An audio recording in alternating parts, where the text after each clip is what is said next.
Mm.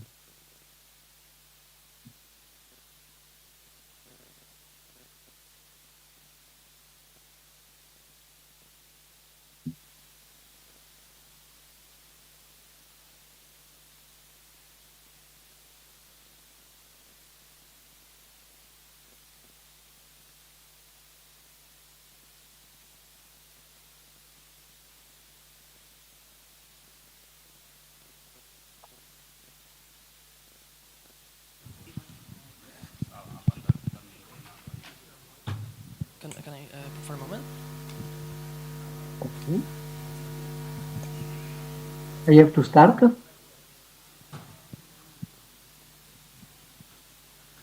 Hello, this is the second day of Wikimania this year. We are starting with Giacomo presenting Wiki is not only Pedia, an overview on the minor projects.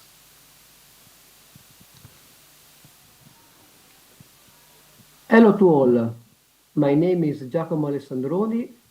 I'm a Wikimedia volunteer and also of OpenStreetMap and most recently of Free Software Foundation Europe. Within Wikimedia Italia, I am the coordinator for the Marche region.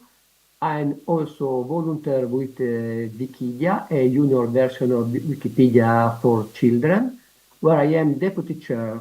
Today I am presenting Wikis is not only Pedia, an overview of the minor projects.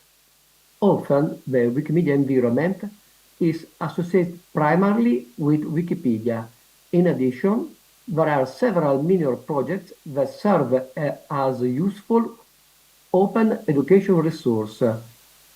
When teachers are looking for inspiration, Wikipedia seems the only source they consider. Indeed, there are other minor projects such as Wikibooks, Wikiversity, and Wikivoyage, which are very effective for lesson planning. In this lecture, I will show how to use these minor projects not only for creating lessons, but also for implementing peer education methodologies. This lecture summarizes several didactic experiences, starting with Wikidia and Wikiversity, followed by the collaborative writing project with Wikibooks.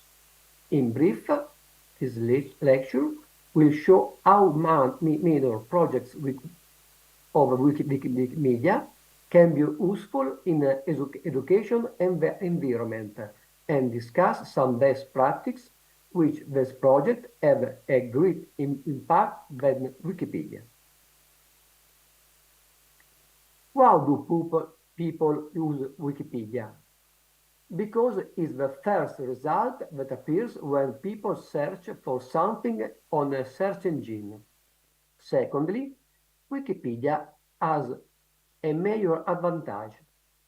Is the closest project to the original idea of the internet. It is free, but not for free. Accessible to all, and most importantly, independent. But quoting John Lennon, it's not the only one. Indeed, all the Wikimedia projects share the same vision.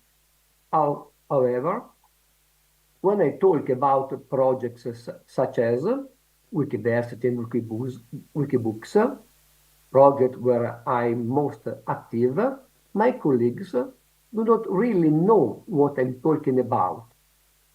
Nevertheless, when I show them my project, or rather the work of my pupils, the only response I get is wow. I've been using Wikimedia environment in in schools since 2016-17 school years. Before we begin, let's review some basic rules. Remind your pupil that their username should not be related to their real name and location. Why? Because I always say a microprocessor never forgets. Create a list of usernames in order of real name. This produce ensure not only to you uh, that Derek Shepherd is not a fictional character, but your sixth pupil. You need to target in this way to protect your students' privacy and be able to assign them an evaluation. Wikimedia provides a lot of tools that make a perfect open education resource environment. To better understand, thanks to these tools, I know that Little Moon 13 has worked on a project 3 years after the end of the school year. Unfortunately, Wikipedia has very strict rules about everything. If a pupil would like to write an article, there is a 97.8% chance that it will be deleted. This is because Wikipedia is a mature project and admins are very vigilant to avoid anyone publishing even the slightest mistakes, whether in terms of content, syntax, or simple order of paragraph. Differently to Wikipedia, Wikiversity takes a friendly approach to its users. This does not mean it is anarchic, but a teacher can create a project and ask two pupils to insert a template that says, this lesson is made by my pupils. Please wait until the end of school years before modifying it. If you have any question, please contact me. Of course, Wikimedia is not the only open education resource that teachers can use. Just remember that MediaWiki is free and open source software, and consider how many projects have been created using it. One such project is Wikidia, which originated in France and actually available in tens of languages.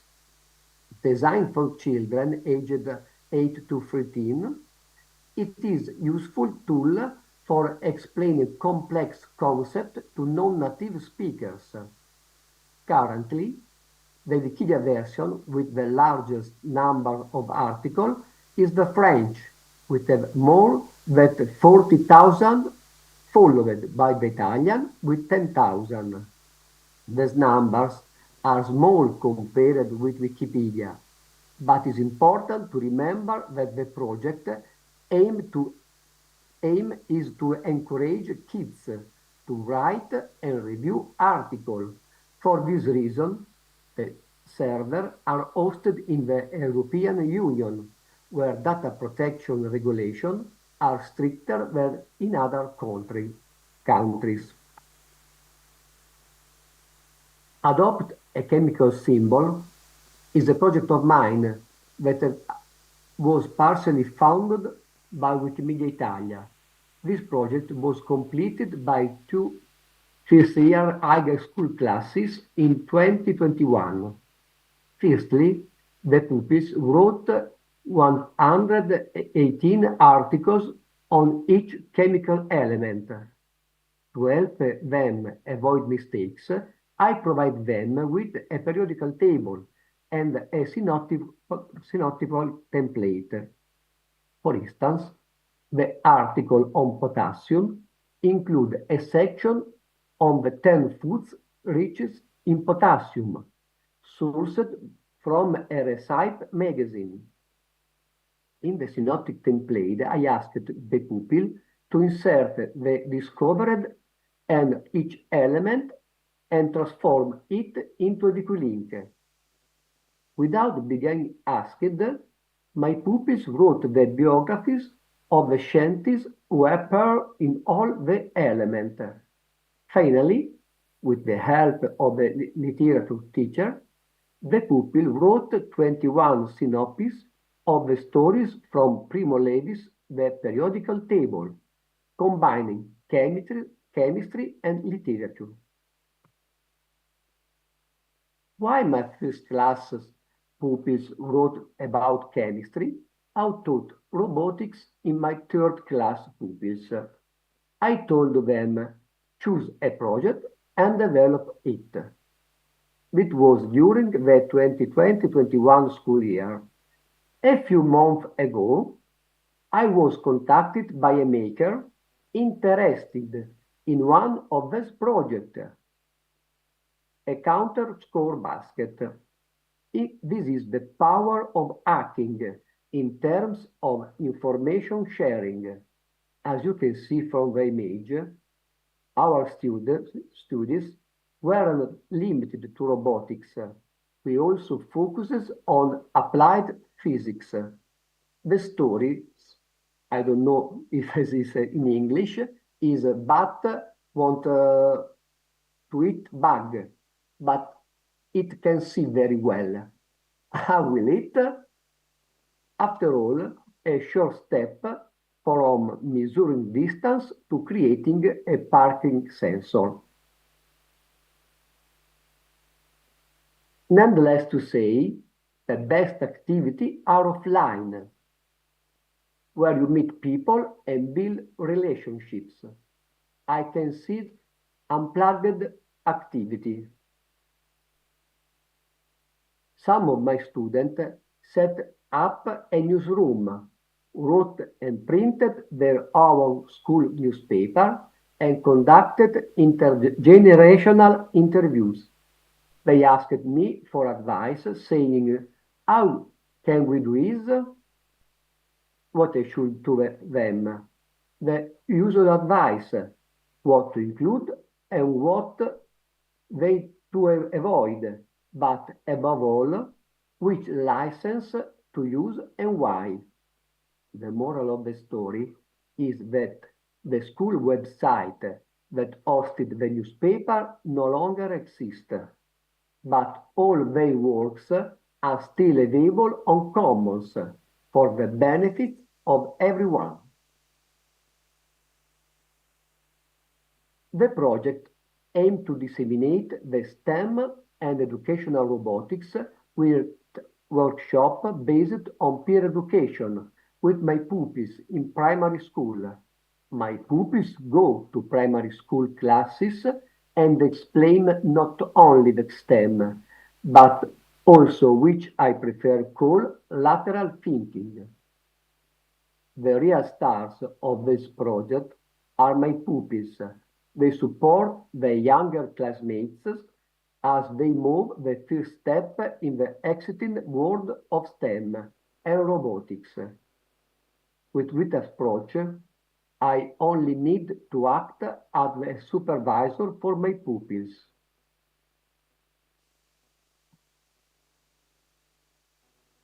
The simplest approach is ask pupils to write or improve lessons. Wikiversity is the perfect place to start sharing knowledge because lessons are self-contained and the whole topic can be summarized in a few pages. Most importantly, anyone can contribute. After a reasonable number of lessons have been written, or if an entire school year is set aside to develop a specific project, the work can be restructured and provided to future students as textbooks created by other students on Wikibooks. In recent school years, 4 Italian language textbooks have been produced for school. The first, Unplugged Robotics, is intended for primary and secondary school teachers, showing them how to set up simple robotics workshop with their students. This book is a collection of all my experience over the years. The second, Educational Robotics, is a robotics textbook for secondary school containing all my Arduino lessons. The third, 3D Printing 101, is a practical guide to using a 3D printer with project of increasing difficulty. It was written by my students under my supervision. The fourth book, Robotics and Automation, is a work in progress, which discusses robotics and in at advanced level. As you can imagine, I'm still searching for a cover of the third book. If all you have any suggestion, I'll all welcome. I have designed a version of the simplest and most successful robot, Vbot, with my pupils, and named them Scribblebot, which is the same robot, but with spoon replaced by colors. All you have to do is turn it on and see a kind of magic under its feet. Eventually, sometimes some students surpass their teacher, as in the workshop where they are free to build everything, such as a cup for camera that they have lost and now, thanks to our 3D printer, found.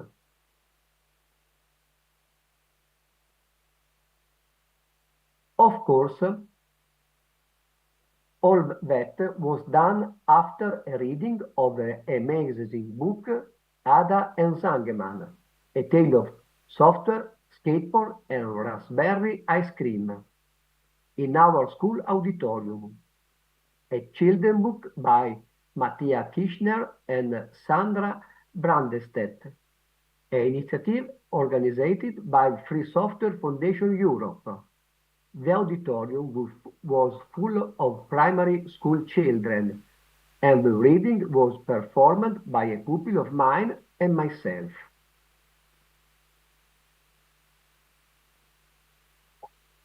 Another activity that all school children enjoy is spaghetti, marshmallow, and solid geometry. Using these unusual materials, I teach the basics of geometry.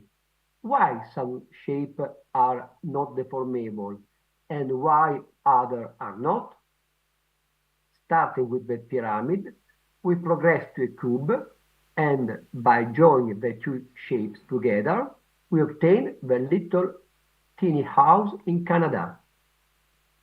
With younger peoples, aged 8 to 10, the challenge grew to build the icosahedron, a solid shape made up of equilateral triangles.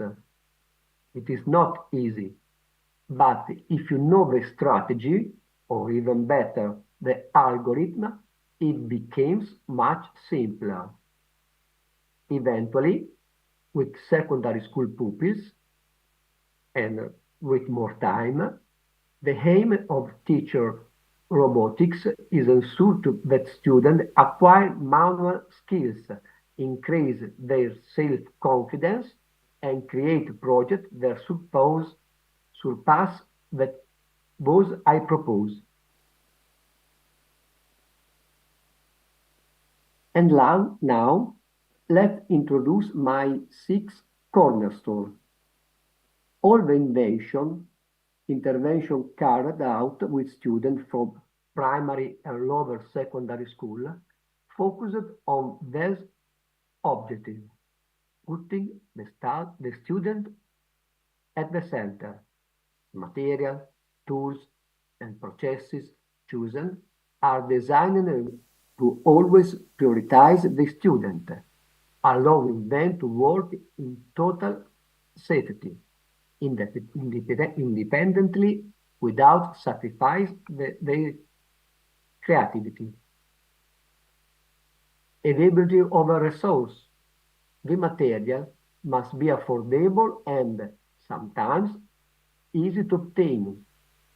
Respect on the environment.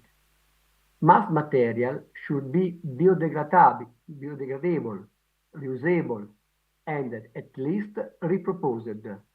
In some cases, during the design phase, it was very instructive to notice how a project could be easily realized with a paper cup, but would fail if the cup was plastic. Time limit. Each activity must be explained, demonstrated, and completed with a maximum of 40 minutes. Is not because of the famous attention span, but above all for allow time for play. Short and simple. Project must be easy to build and repair. If a piece breaks or a battery run out, they should be easy to replace, even the without of a teacher of adult. Wow effect. Fantastic and fun project increase pupils, especially female pupils, confidence and interest in engineering and technology. I emphasize female pupils because one of my targets is to reduce gender gap in STEM fields.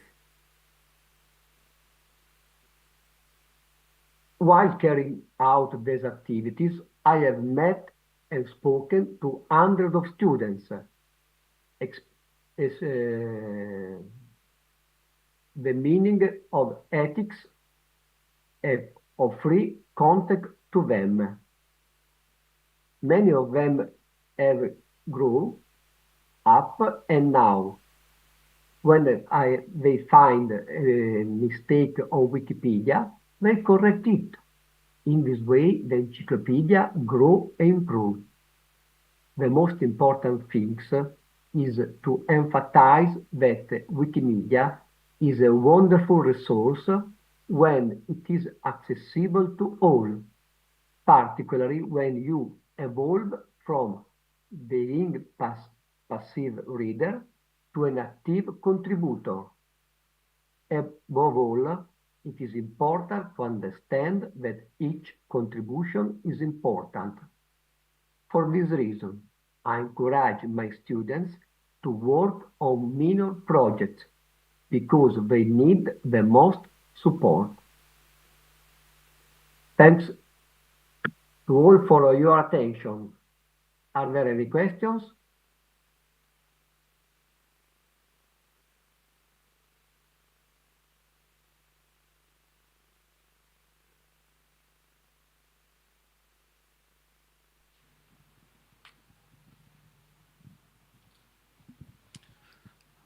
Thank you for this delightful presentation. I think your students are very lucky to have you. And I see the pedagogical value in everything you describe. I'm wondering if you could share a few words about reuse or readership of these resources that you've created, the wikibooks, etc. Do you have any indication of other teachers using it or the general public? Thank you. At the moment, unfortunately, the results are available only in Italian language, of course. But if anyone would like translate it, I'm very happy. As I said, I strongly believe in hacking as a disseminator of information. So I very happy if someone use my resource, mine and of my students because they are the first creator, first in university, cause is more easy, and secondary with work. Group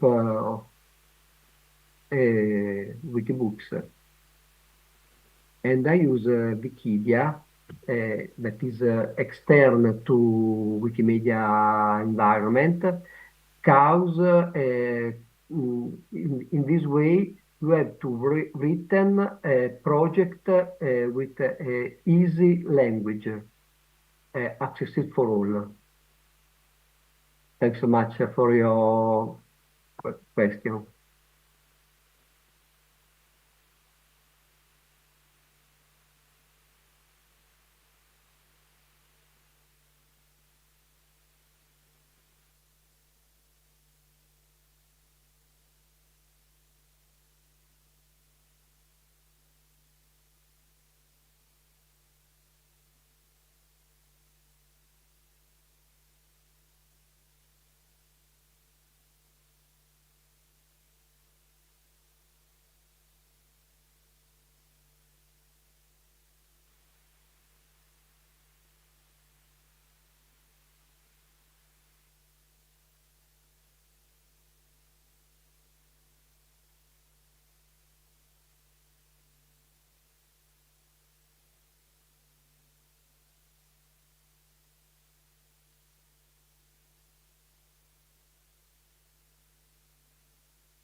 And this session aims to be a discussion session.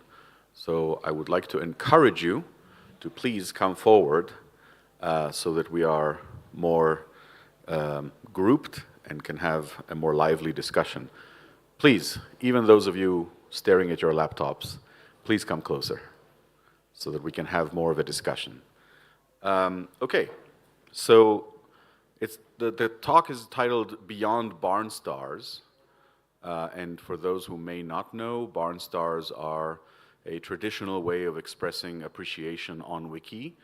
Little graphics, little badges that you can leave on someone's talk page to show that you appreciate them for something. There's all kinds of specific barn stars. By the way, I think an interesting psychological fact about barn stars is that their value to the recipient is proportional to how much the recipient respects the giver, right? If a complete newbie would paste a barn star on your talk page, it would seem almost meaningless because you would ask yourself, well, what are they recognizing me for? And whereas if a user you really respect leaves a barn star, it can make your day or your week. Do we have a clicker here? How do I change slides? I need to say next? Okay, let's try this magic. Thank you. So the reason I'm bringing up this discussion about how to recognize learners, thank you very much, is that I'm involved with the Wikimedia Foundation's WikiLearn platform. That's an online learning platform, if you haven't encountered it yet, in the style of Coursera or edX, where you can take courses built by and for Wikimedians. So I'll give a quick introduction to WikiLearn for those who haven't encountered it yet.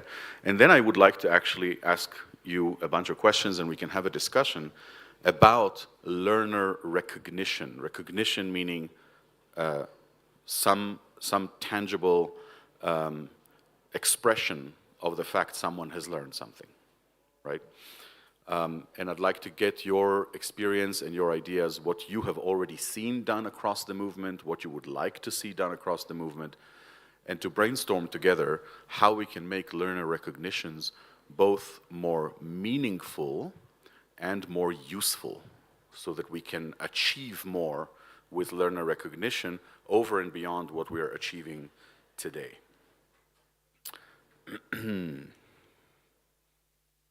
What should I aim it at? And this isn't working. Ooh, okay. Did it work or did you just, okay, I'll just say next slide, okay? All right. So WikiLearn, for those who have not encountered it yet, is an online learning platform. It offers structured learning experiences, meaning courses with modules and sections and units. Oh, aim it at this? Ooh.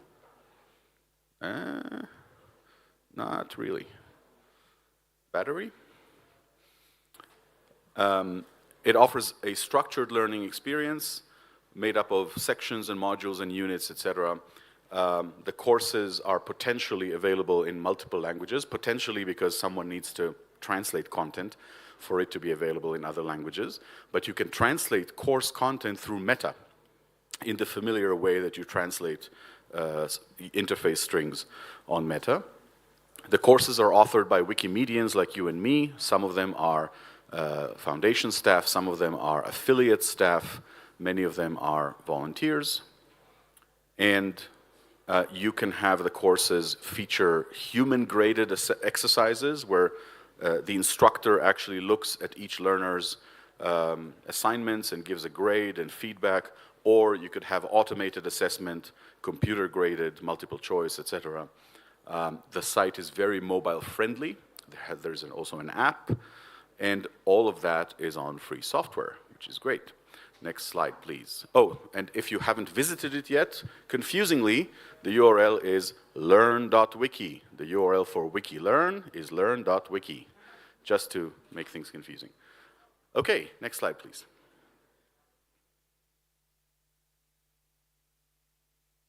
So this is what the courses page looks like. You can pick courses. You already see that not all the courses are in English. That's because not all wisdom originates in the English language. So there's all kinds of courses here developed by various Wikimedia groups. You can pick the course that interests you. Oh, excellent. And then you get a course with an outline, etc. This example is a course that is an introduction to partnership building, not technically a Wikimedia topic, but a skill that is very relevant for Wikimedians. Most Wikimedians I know don't have the experience or the knowledge of how to talk to people who wear suits, you know, and create partnerships for their community. So you can learn. You can go and, by the way, you can go and enroll to this course right now. It's available and free for everyone. The courses can have videos. The videos all have subtitles. That's guaranteed. All the videos on WikiLearn have subtitles to assist in translation and accessibility. And here's an example of an exercise where you can select all the correct answers. This one is computer graded. This is the translation dashboard where you can see various courses that are in translation or completely translated, and you can join the efforts and help make it available. And importantly, I want you all to know that you can create a course on WikiLearn for your community, for your learners. And all you need to do is click the short form that is linked from this slide, and the slides will be shared after this talk on the Telegram channel of Wikimania. And they're also already attached to the Eventier page for this talk. So you can click the link here. It'll take you to a short form that'll ask you a few questions, and then we can set you up on the platform. So that was a very quick tour of WikiLearn. And now I want to start discussing. Why does recognizing learning matter? Why is it important to do something about the fact that someone has learned, right? People learn things all the time, not always recognized for it. In fact, most of the things we learn, we don't get any recognition for, right? In school or university, there's a relatively more structured way of recognizing learning. We get grades, we get a final report card at the end of the year. At the end of university studies, we get a diploma, we get a degree. So these are formal recognitions, right? But we learn things all the time in life. We learn how to ride a bicycle. We learn, you know, how to use a new app. We don't always get recognition for everything we learn. Why does recognition matter? I would like to ask you and get some answers. What makes recognition matter in your opinion? I hope we have a mic that can run across the room. Yes, please raise your hand and offer some thoughts.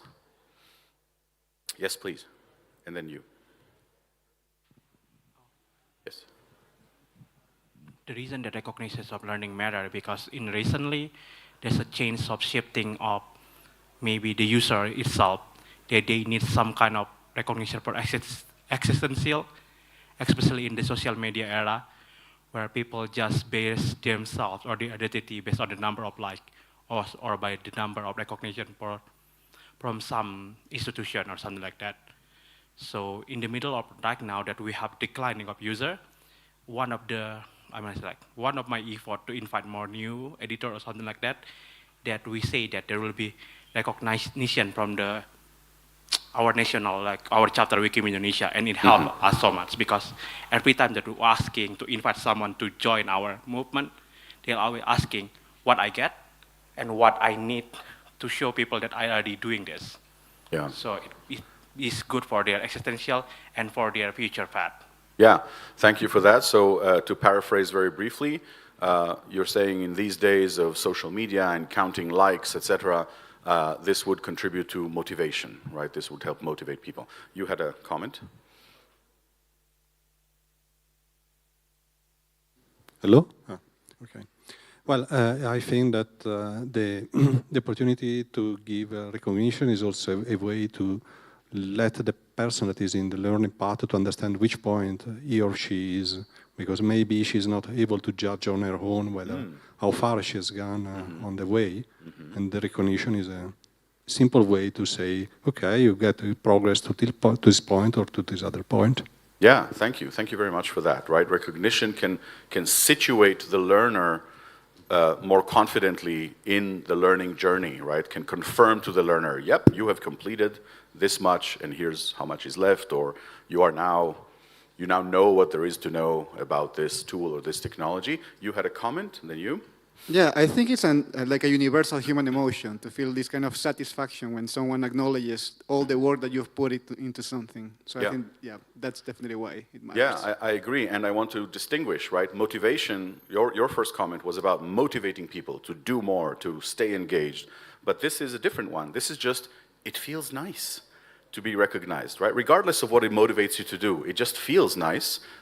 Some people, care about it more. Some people it might make their week, and others might go, okay. But that's another genuine effect of learning recognition. It can just make people feel satisfied, proud, nice. Yes. To add a dimension, for the people who do the recognition of someone else, it is also important because it makes it clear what is important for us. So if I'm recognizing you for learning, I'm saying I care about learning, do more of that learning. And that's a signal about what we as a community care about. Yeah, thank you. That's a great insight, right? By the things we choose to recognize, we are saying this is valuable, right? If, for example, we recognize a, say, steward for having helped with, 20,000 requests. As far as I know, it's not something we do these days, but suppose we had such a thing, that would be a signal, we value this work, we care, and we appreciate you for having served 20,000 requests, right? So even the choice of what recognitions are practiced is sending a strong signal. Thank you for that. Any other thoughts we'd like to share about why recognition matters? Yes. The recognition forms a kind of bond between the learner and the teacher. Yeah. And this way we can get interest people in our community. Yeah, thank you. Thank you very much for that. Recognition forms a bond or shortens distances, right? And by the way, that would depend whether it's sort of a personal recognition from a person or a kind of more automated recognition, like the wiki congratulating you. This is something we do, right? The wiki congratulates you for your 100,000th edit, right? Or your 10,000th edit. That's something the software does. It's still nice, right? But most people realize that's just the software being triggered. It's not some person who has noticed and shared something with you. So I think that's different kinds of bond, but I think you're talking about the human connection, and certainly that can maybe reduce alienation or reduce isolation and make people feel, I'm being noticed, I'm part of something.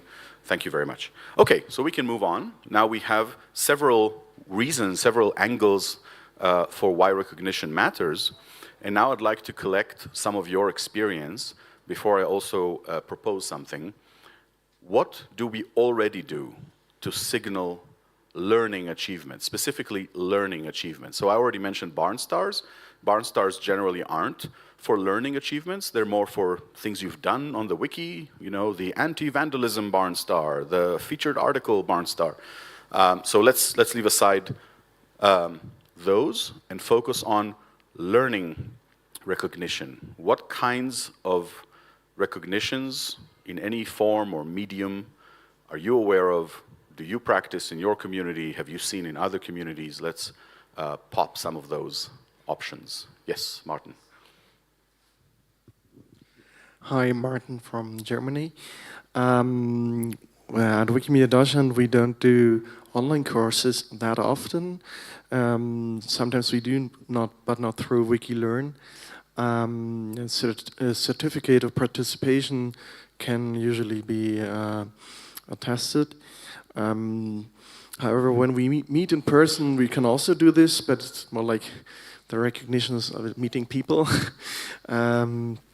And we once had a workshop together with the Deutsche UNESCO-Kommission, so the German UNESCO Commission, and there we educated community members to become cultural ambassadors, and for that they got a recognition in the way of business cards, being the cultural ambassador for Wikimania Deutschland and the German UNESCO Commission.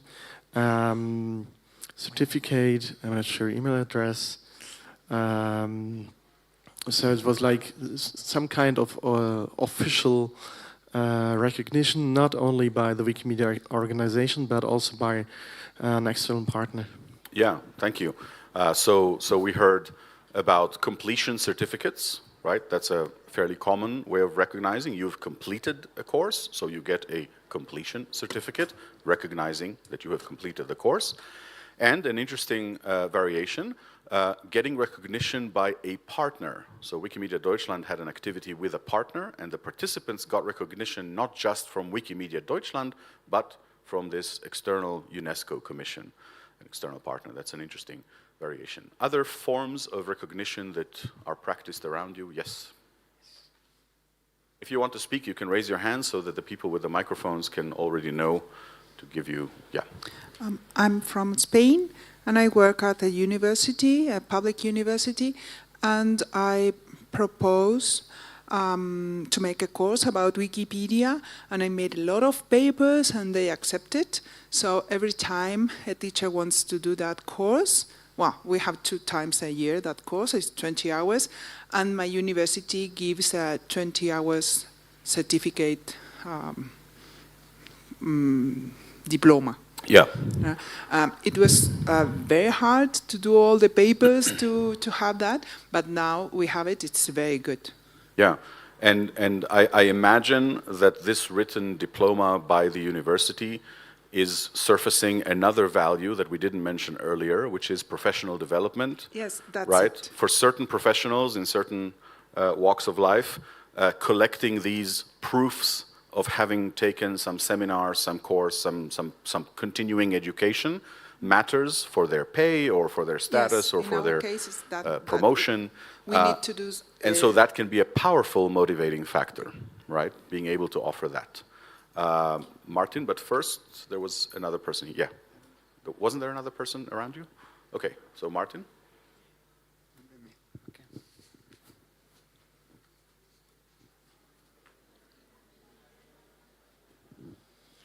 Thanks for the summary of my statement, but I think you missed one point, which is not obviously a reward, but more implicitly one. So I wanted to raise the point of meeting people.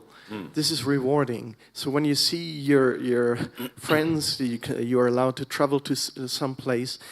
If that's possible in your country, to gather people, this can be, it's not intentionally or it's not intended to be a reward from the organization that gathers these people, but often those who come together find it rewarding that they come together, that they can share ideas, meet friends again, make new friends and such. So this like socializing is also a reward. Yeah, thank you. Yeah, okay. Thank you for adding that. So learning recognition can come in the form of sort of indirect, not like a certificate that says you have learned this, but just being invited to the next gathering, or being sent on some course, or being given some opportunity that you may not have received otherwise because you have done well in some learning task. Yeah, that can certainly be the case. Yes, you have another comment? There's a microphone right next to you. Yeah. Yeah, I collaborated in the Spanish Wikipedia, and I'm part of a wiki project. So something that we do is we do monthly editing events, and for each monthly editing event, we created like these like medals or ribbons and commons. We give one to the person that creates the most articles, and one to the person that creates the most articles related to women, to try to also like close the gender gap. So at the end of each month, we just give the people that win both of these medals in order to try to encourage more participation. Right.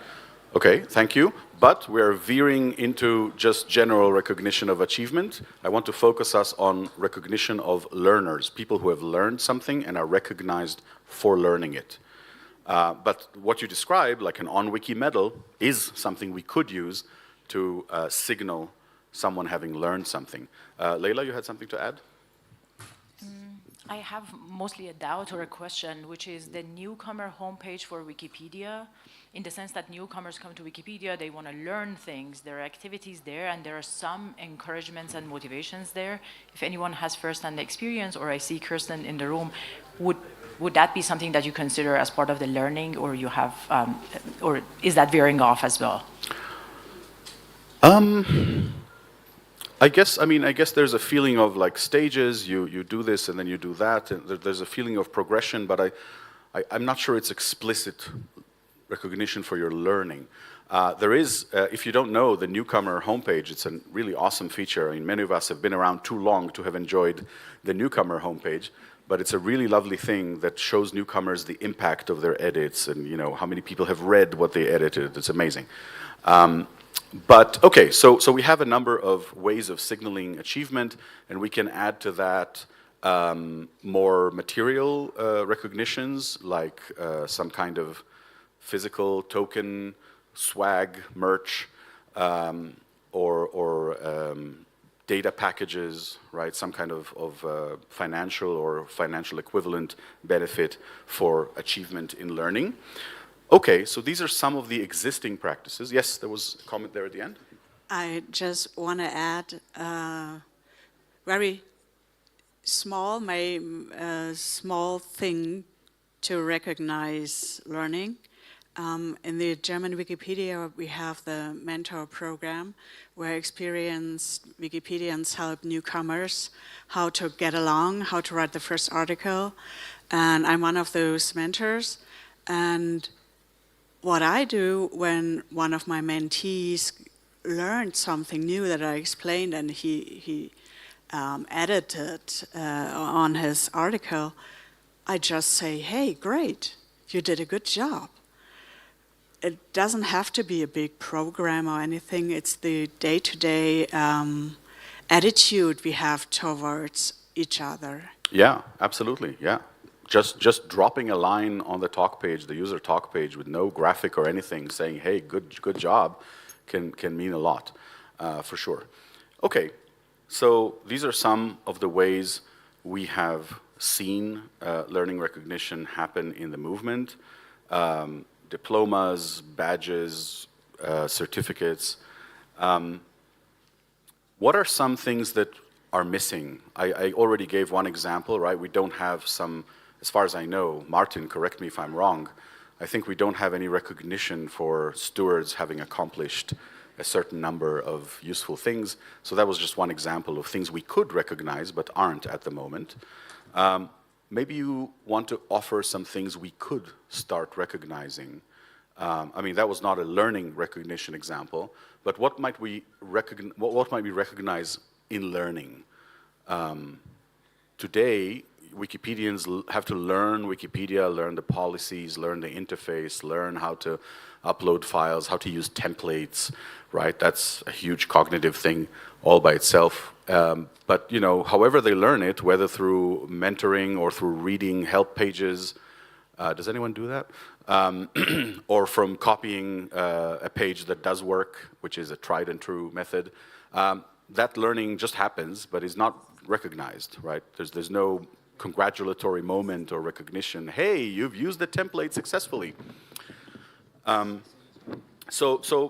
that's understood, that's natural. It's a little hard to track when exactly that penny dropped for each learner. So learner recognition generally tends to happen more in the context of projects or courses where there's structure and where you know when learning has ended or been accomplished.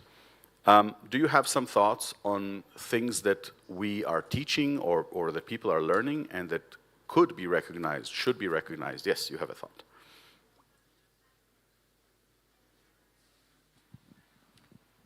I've often thought that younger generations definitely want some sort of recognition that can be shared in a way that could help them in the future. So being able to have some sort of certification on LinkedIn or something that is shareable outside of the wikis, I think is really important for younger generations. Mm-hmm.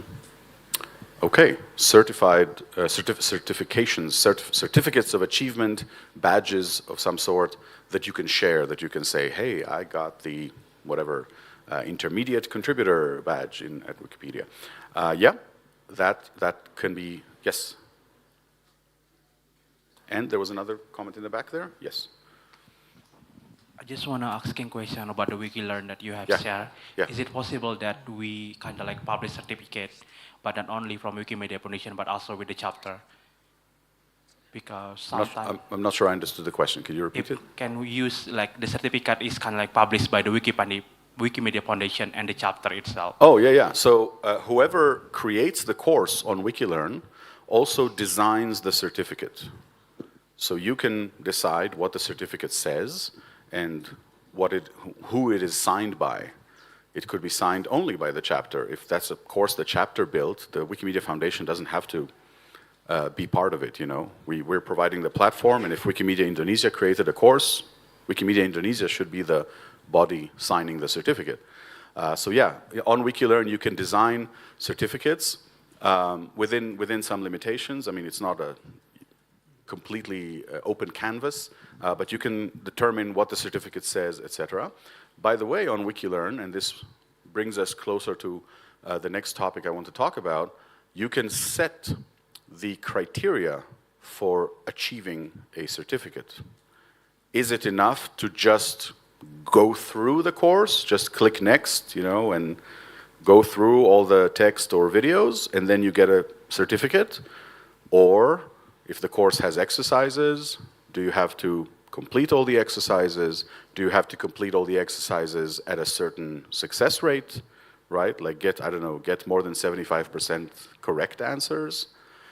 There's all these variations, and all of these variations are possible. You can set up a course on WikiLearn that you can just click through and get a certificate, and you can set up a course that has tests and written assignments, human grading, and only if you complete all the assignments, or I don't know, maybe 4 or 5 assignments, 4 out of 5 assignments, or whatever criterion you set, only then would the course issue you a certificate.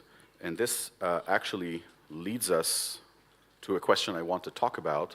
I'll just anticipate it here, which is how meaningful is a certificate really matters, right? If you can get the certificate just by clicking next on some course that is free to take, well, some people will take the course and learn and benefit from it, and other people will just click through and collect the certificate, right?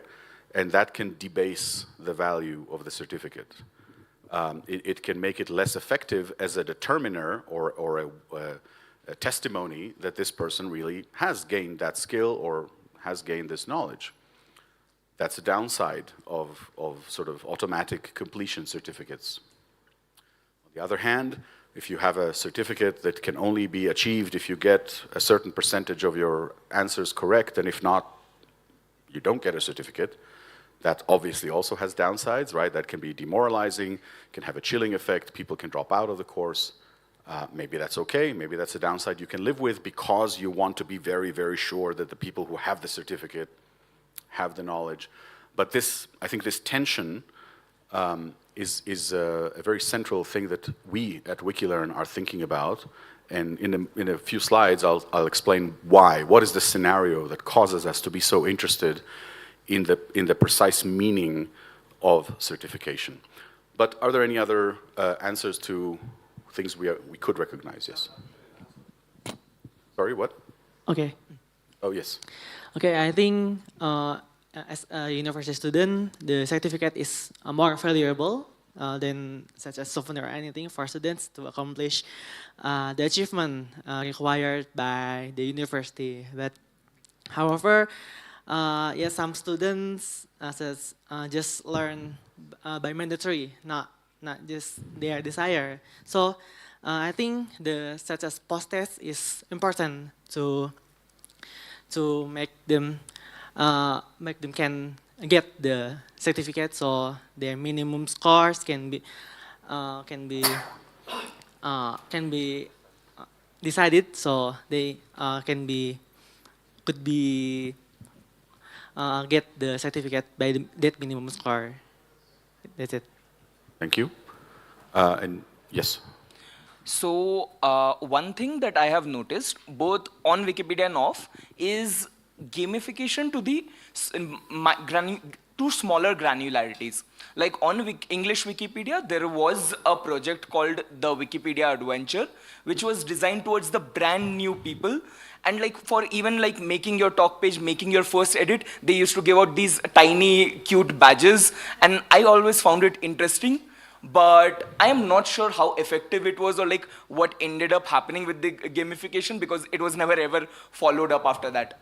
And like off wiki, I use Duolingo, and I find its gamification quite interesting. Like some of it becomes too intrusive, but some things that Duolingo does, I feel like, yes, this is very effective. I want to come back to Duolingo and edit every day because, have that 2-minute course every day because of how they structure it. So there are things that we could learn. To keep your streak. Yes. Yeah. So thank you for bringing up gamification. That has a lot to do with maintaining engagement, right? When one is already in a course and you want them to not drop out, right? You want them to continue taking the course, to continue making progress.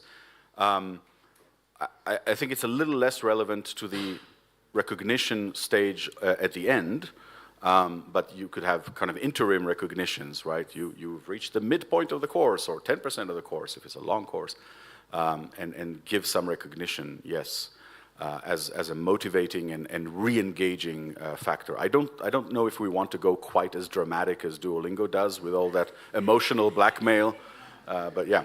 Yes, Martin. Oh, sorry, was there someone else in line? Yes, please. Okay. Well, I was wondering whether creating a too formal process for certificate is not something that is going to clash with the philosophy that is in the Wikimedia movement, because there is a certain, let's say, tendency to, let's say, anarchy to be extreme, but let's say to avoid the recognition of formal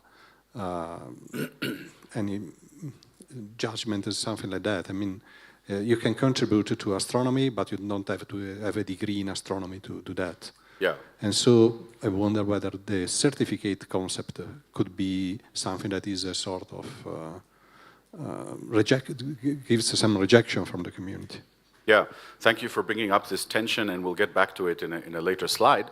But I want to suggest that the wiki is indeed anarchic to a degree, and everybody can contribute, and you know, we don't believe in barring people from engaging on the one hand.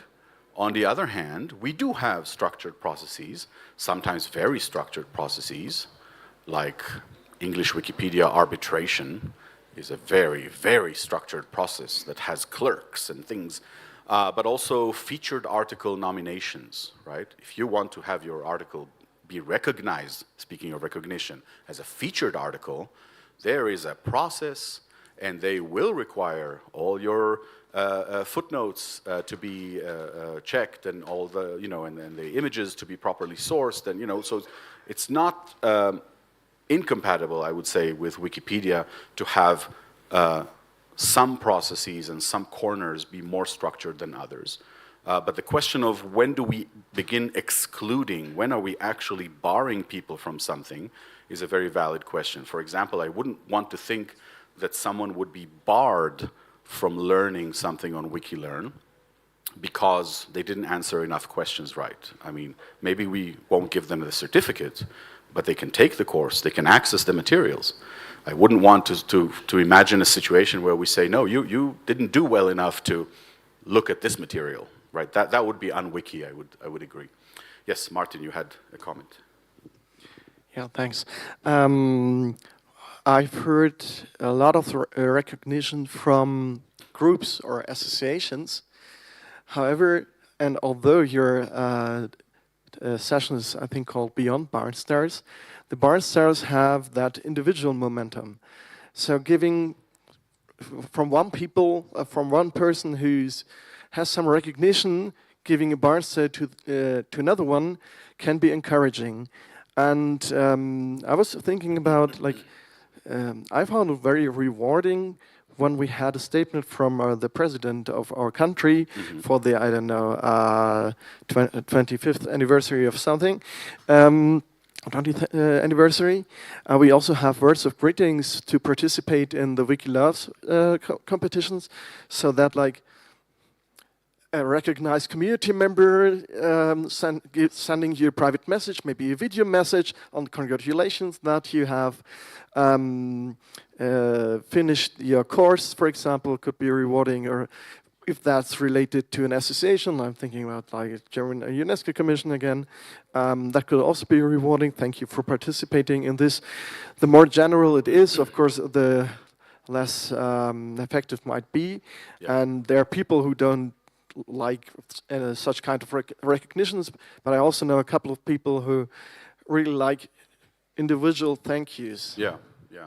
Yeah, and you bring up a good point. Recognition isn't worth the same to all people, right? Some people would really cherish this thank you message from the president of Germany, and others would go, he makes 100 like that a week to all kinds of causes, and, you know, it's not like he personally values me so much, and be a little more cynical about it. And that's okay, you know, people have different attitudes towards this. And when we design recognition, we think of recognition, we should bear that in mind and maybe try to accommodate different kinds of people. Maybe a certain kind of recognition that we do offer won't matter to some of our learners, but will really matter to others. Yes. Yes, I see you. Hi there. Returning to the topic of gamification, this is something I find really interesting. I play a lot of video games. I love any system that rewards you for completing tasks. I'm an achievement hunter, if anyone recognizes that term. But I am very reluctant to support any automated systems for recognition on Wiki, simply because it's so easy to game the system. You know, there are some users who make very few edits, but of exceptional quality, and other users who make very many edits of very low quality. So I think it needs to be very much peer-based, which is why I like barn stars. I think barn stars are great. I love giving them to people and I love receiving them. But I think maybe it should be a matter of community engagement, getting people to realize barn stars are there, use them when you see someone doing good things, and just encouraging more use of them, or developing other peer appreciation systems outside of barn stars.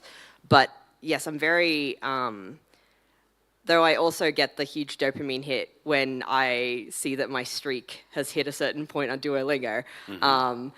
I think any system that is not does not have a human evaluating your edits at the end is sort of doomed to fail. If you've seen student editors who just who are not interested and who are just doing it because they have to, you know, they can leave a lot of wreckage for people to clean up. But the few that do really truly engage deserve recognition, but no automated system can tell the difference between those two. There's no byte count or edit count that will work. Yeah, you bring up a good point, which is that things we can mechanically measure are subject to gaming, are subject to sort of unfairness in celebrating people that we, with our human judgment, may not have chosen to celebrate, and not celebrating people who made exceptional edits or exceptional contributions by posting whole fantastic articles with one edit, right? Yes, those are known issues, and they're also dragging us more back towards general recognition and appreciation, and I want to drag us back to learner appreciation, but I take one point from what you said, which is peer recognition. which hasn't come up yet. So what if a learner takes a course and then through some magical mechanism that we need to think about, can, not guaranteed, but may receive peer recognition for what they learned. I'm not sure what that mechanism would look like, but we could brainstorm something that would sort of invite people to review or I don't know, somehow create the chance for peers or other volunteers to offer that recognition. So thank you for that point. And yes, you are next, and then you, and then you. Yeah, I think the most important thing that we need is a better way to showcase these achievements. Because, I mean, that's the issue with Barn Stars. People can get them under discussions, but a few months later, the discussion gets archived, and it's like nothing happened. And someone mentioned before LinkedIn, and I think that's the perfect example, because there's like such an easy way to see your certificates like in every single profile that gets people motivated to have them. And yeah, people can have like a user box with a Barn Star certificate, but I mean, that's not an easy way to do it, and it depends on the user doing it. So I mean, I'm just thinking, if we had like, for instance, a new tab, you have like the user profile tab, you have the discussion tab, and if you have something like an achievement tab, that would get people so motivated, like an easy way to add your Barn Stars, your certificates, and everything that could be accessed by anyone in every single profile. That would motivate people a lot to continue like trying to get these certificates or achievements in any kind of way.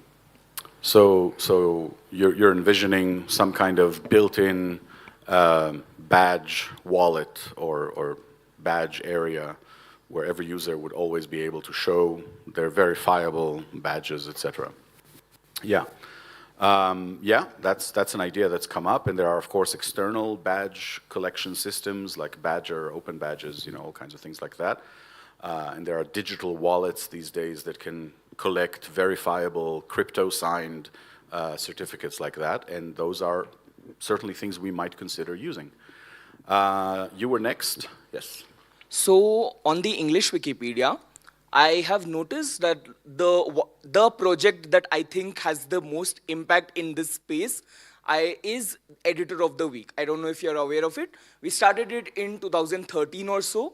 Every week, like anybody can nominate an editor, and then people just say messages of why they think that editor has been great. And there's a nice template, and we post it basically as a Barn Star, but it is more personalized. It is more bringing a sense of the community because there are multiple people doing it. And over 10 years, 12 years, we have like given out 500 or 600 of these, and each of them are quite appreciative. I think like at least a few dozen of them have stopped like from going away from Wikipedia because of specifically this. They cited this. Yeah. And like I think that is like the reason this has worked for us is A, that it is personalized, and B, it is not important. It is not something that like you would want to game yourself over because it is like you're getting a sense of the community, but it's not like, yes, I will get some big thing out of this. Yeah, thank you. That's an excellent example of peer recognition, although, again, not focused on learner recognition. Leila, and then Balaji. I have a question for you. For the courses that are on WikiLearn, have you or the instructors ever asked people how they want to be recognized? Because one thing I'm realizing as we're talking more is that we're bringing our own biases in terms of what we think, like each individual thinks like how we like to be recognized. But people usually know how they want to be recognized. What a fantastic question. Leila is a master researcher, and you can tell she has those questions about biases and stuff. Yeah, that's a fantastic question, and the answer is, as far as I know, I'm not aware of any course author, including myself on WikiLearn, that has asked. So there's an idea. Of course, it depends. I mean, when you're building a course for a particular cohort and you have a way of communicating with that cohort, then you can ask. If you're really building a kind of, I don't know, introduction to Wikipedia for absolutely anyone, you could still do a kind of survey of the general public. But yeah, I think it'll be much more powerful when you know you are teaching, I don't know, a group of teachers or a group of students, then or professionals, as we've seen, right? There are very specific motivators for specific groups. So thank you for that. And Balaji, you wanted to say something? Yeah, in some online courses in which I have attended, we can there is some kind of leaderboard between our friends or people who are taking the course. There is a comparison like your friend has completed 75%, you are in 50%. Maybe it gives a motivation to compete with a friend in a friendly manner. Right. And also a kind of leaderboard, like I don't know whether it will affect privacy or not, but to show who are the users who have completed this course. So the more the popular course, the more people will be interested to learn. And some kind of leadership board like this user completed these many courses or something like that. Just Right. like gamification. Right. Yeah, that connects to the gamification idea and for sort of encouraging engagement and preventing dropout.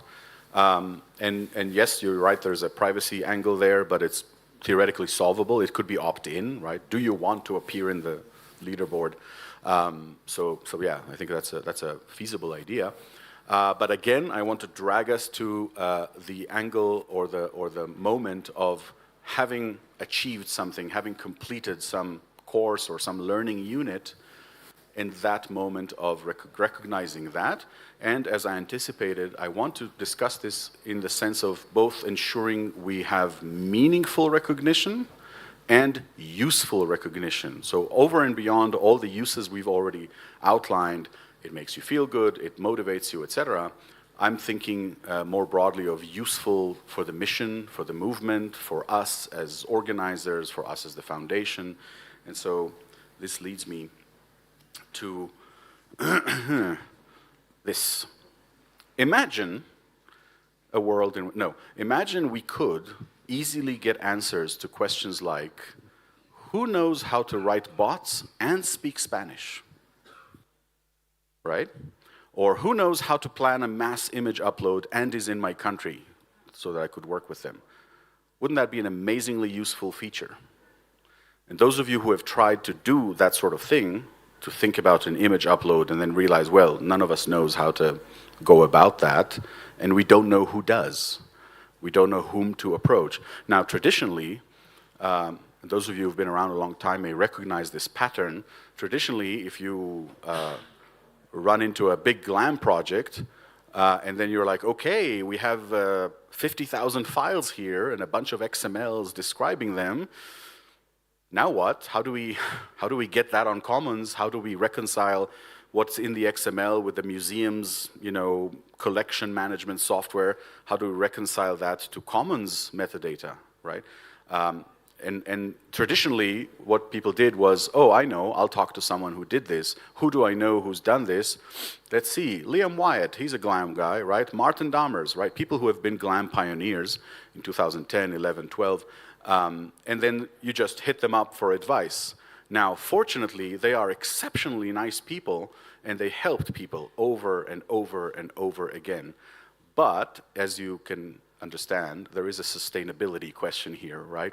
The movement cannot rely on the infinite goodwill of Martin Dammers, right?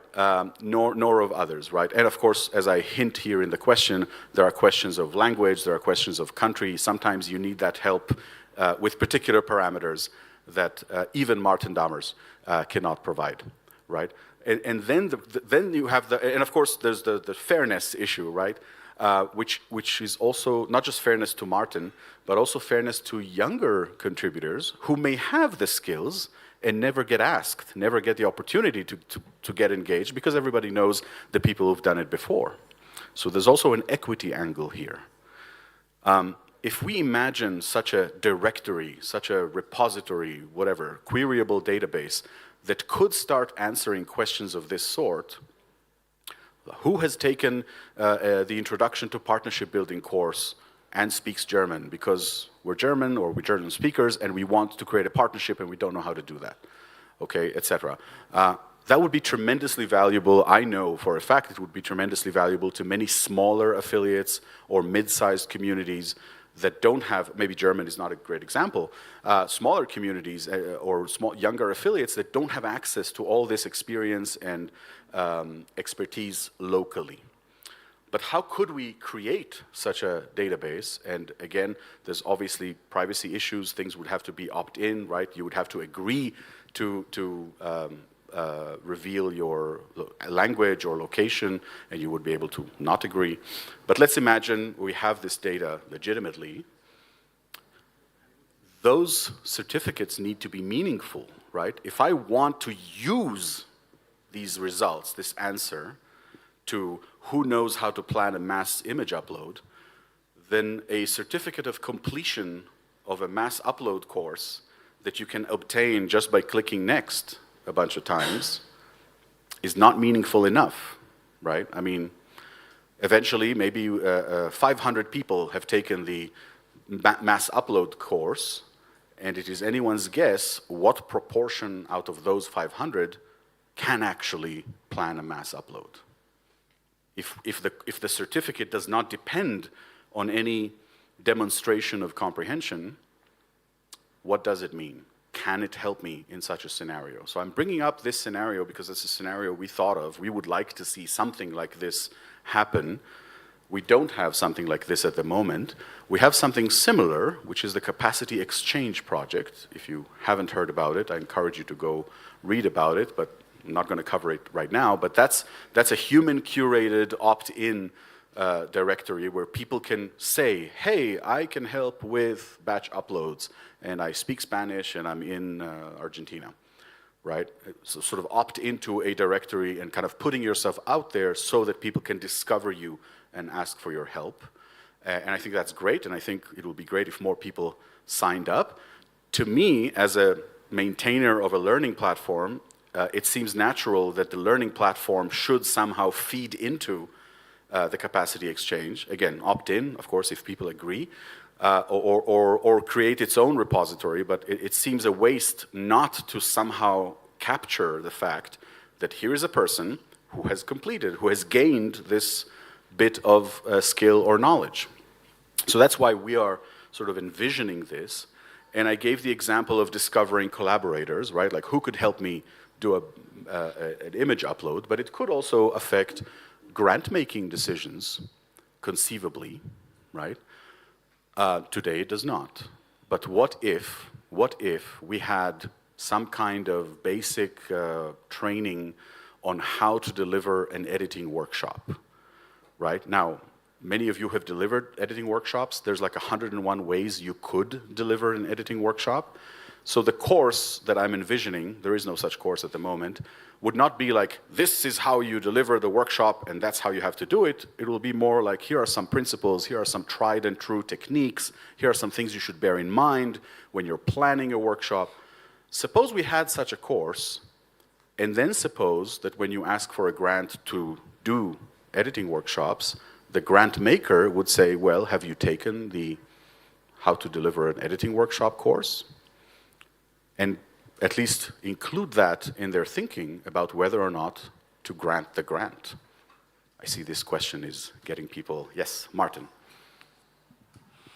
We actually have that at Wikimedia Deutschland. We have train the trainer workshops and more or less certified trainers. And when Wikimedia Deutschland reaches a question about who can deliver a workshop on editing something, Wikipedia, Wikidata, we get to our repository and ask these people first. Of course, we always have new workshops for onboarding people, more people into our this group, but it exists. I can share you a link. Yeah, thank you. So I feel vindicated that this idea is so good, it's already been executed by other people. Yeah, so there's a pool of certified trainers in Wikimedia Germany, and you can join that pool by taking that course, which is offered regularly. And by the way, this speaks to a need that Wikimedia Germany certainly feels, and other sort of mid-sized or larger affiliates begin to feel when you are more established in your country and people know about Wikimedia, people know about Wikimedia partnerships, you begin to receive requests from partners, and not just to chase partners yourself, right? You begin to receive requests from this museum or that university, and they say, hey, we would like a course, we would like a lecture, who can you all recommend, who can work with us on donating our images? And then Wikimedia Germany or other affiliates find themselves in the position of having to help that, wanting to help that partner find a collaborator from within the movement.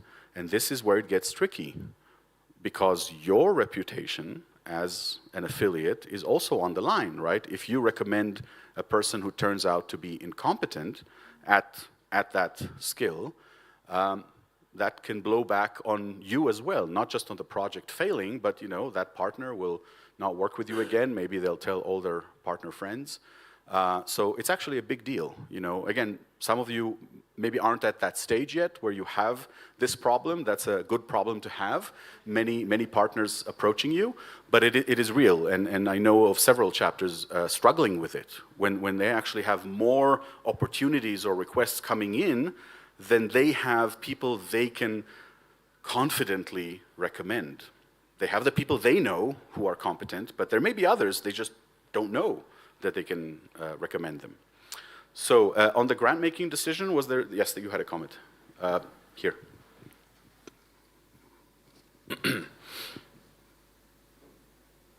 Well, Stefano from Wikimedia Italy. As well in Italy, we are running a program to certificate people that can make a class to other people.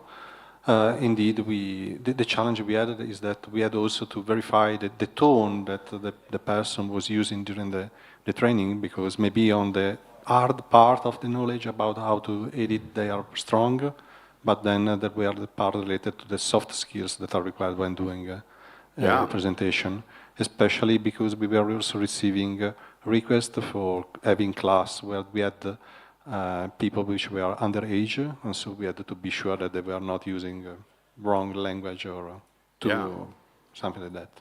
Yeah, that's a very good point, and it touches on another sensitive issue that I'd love to hear your thoughts on. Suppose we have such a train the trainer course, right, where we intend for graduates to become certified Wikipedia trainers, right? And people sign up for that course, and some of those people shouldn't become trainers. They don't get it, right? They don't get it. I don't know, they're terrible speakers. They don't have communication with their audience. They don't get Wikipedia itself enough to be able to represent it. They say things like, yeah, Wikipedia may run ads one day, or I don't know, some horrible things like that. And they just don't get it. Like, despite all the attempts of the instructor and the assignments to, get them where they need to be, the end of the course has come, and you cannot, in good faith, give them that certificate. That's an awkward situation, right? Especially if they are volunteers from the community and you offered them to take the Train the Trainer course, but then you realize if you give them the certificate, you are devaluing the certificate, right? It'll no longer be a reliable certificate. And if people, because you gave the certificate, take this person or invite this person to do training, you're doing a disservice to everyone, right? But that's an awkward situation, right? What do you tell this person? Sorry, you didn't pass the course. Yes, Martin. Of course, we have also considered this.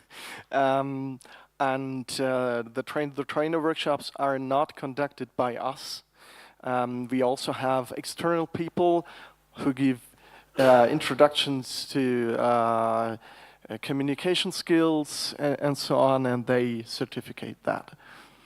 So most of okay, so the external partner is the bad guy, not giving the certificate. They get paid for that. Clever. So it's a complex system, and we have standardized templates that they can use for their Wikipedia, Wikidata presentations, etc. So we have a huge platform on German Wikipedia. I can later show you the link of the training materials. The group of trainers also meets regularly with one of our project managers, and I can connect you with her. Thank you. Yeah, I would appreciate those links. So this sensitive issue touches on between merely completion certificate, right? You just reached the end, and then therefore you're eligible for a certificate, and any sort of verification of the skills learned implies selectivity, or in other words, implies rejection, right? Implies the possibility that somebody will not be able to achieve the certificate. If we want the certificate to be a meaningful indication that this person has learned a skill, there has to be a selective function somewhere in there, right? Otherwise, it does not indicate that the person has learned that skill, because absolutely everyone will get it. So, in addition to the sort of psychological or social awkwardness of telling people, sorry, no, you don't get a certificate, and yes, we can outsource that to the computer or to an external company, but still, it's not very pleasant. There is the question of what are we trying to do, right? Again, if we want meaningful certificates that we can rely on, that we can plan projects by, or that we can make grant-making decisions on, maybe not exclusively on that, but it can factor into a grant maker's thinking. For example, a grant maker may receive a grant request for editing workshops, and the person who is to do the workshops has extensive experience, but has not taken the workshop course. That would probably be fine. The grant maker knows or trusts that this person already knows how to do editing workshops. But if it's a request from a brand new trainer, someone who has not, as far as we know, trained before, showing that they have completed the editing workshop course, the Train the Trainer course, could certainly, be a positive indicator to the grant maker and help the grant maker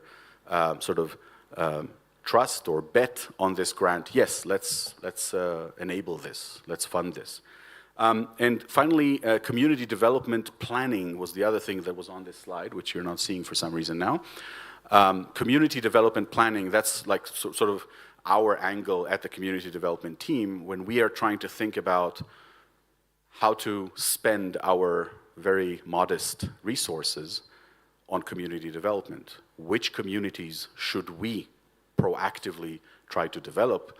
What topics, what courses should we develop? I mean, all of you can also develop courses, but we also develop some courses, just a few per year.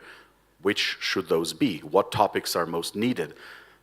Some kind of database like that can help us with that, because if we see, for example, that, there's lots of people who know how to build bots and speak Spanish, we probably don't need to invest in that, right? In a Spanish language course on how to build bots.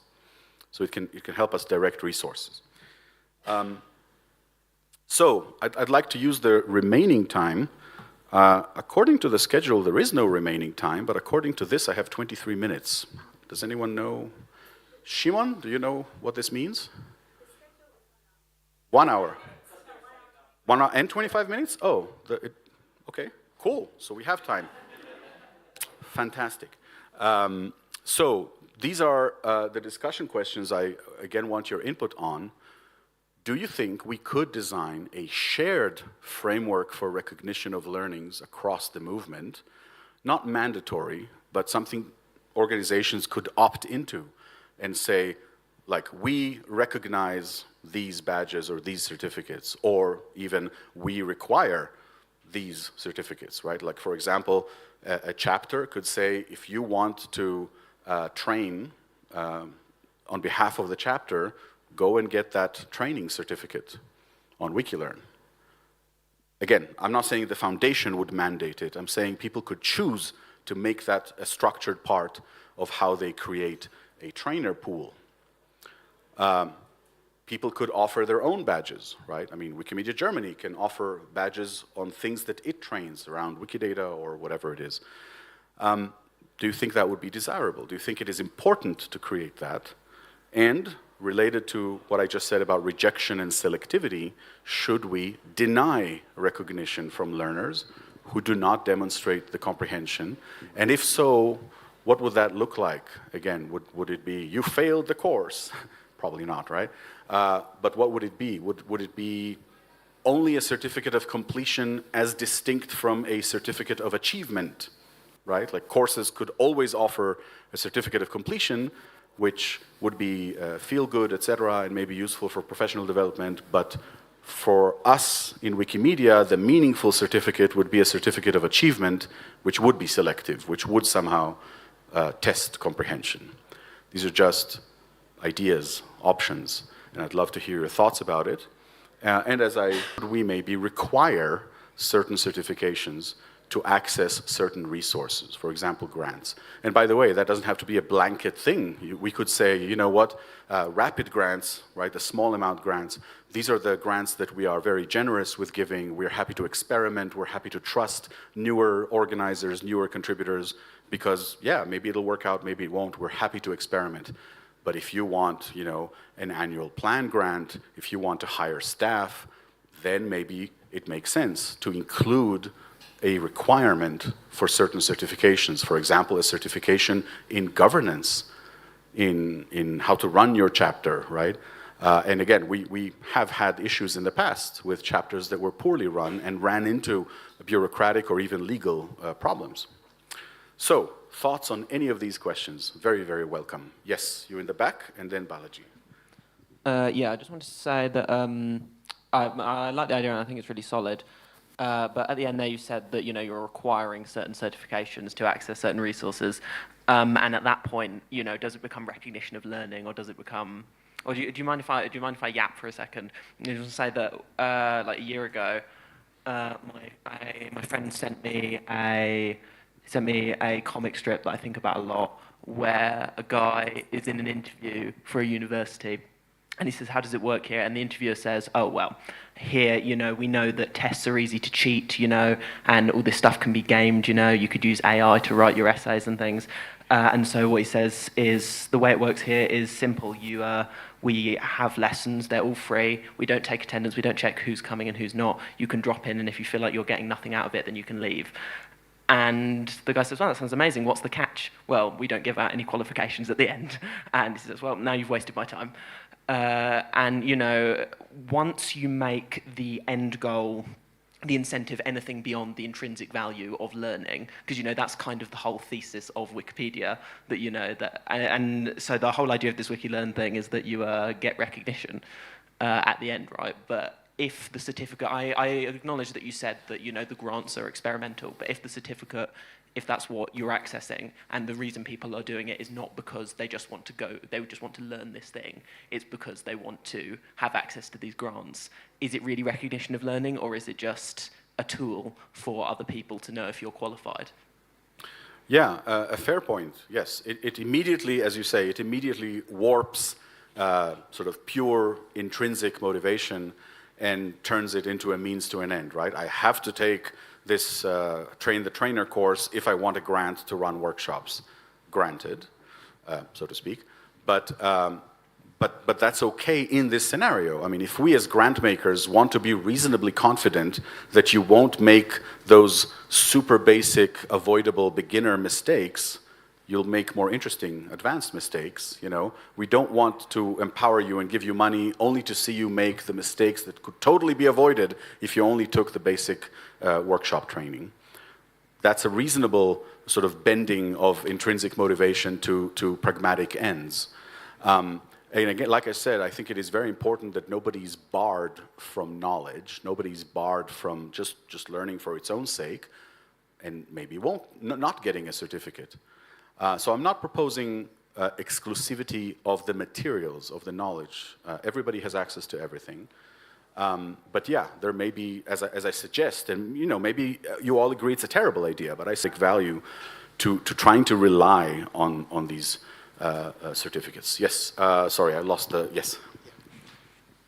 So my idea was also similar to him, where in our office we had a Harvard management course, and we are supposed to complete some 14 units. Otherwise, the money will be recovered from our money, like the course money will be recovered from our salary. So what people do is just simply run the video and just complete it. And what I feel is that even though some people try to do something to get the completion, the mere going through the material itself will add value.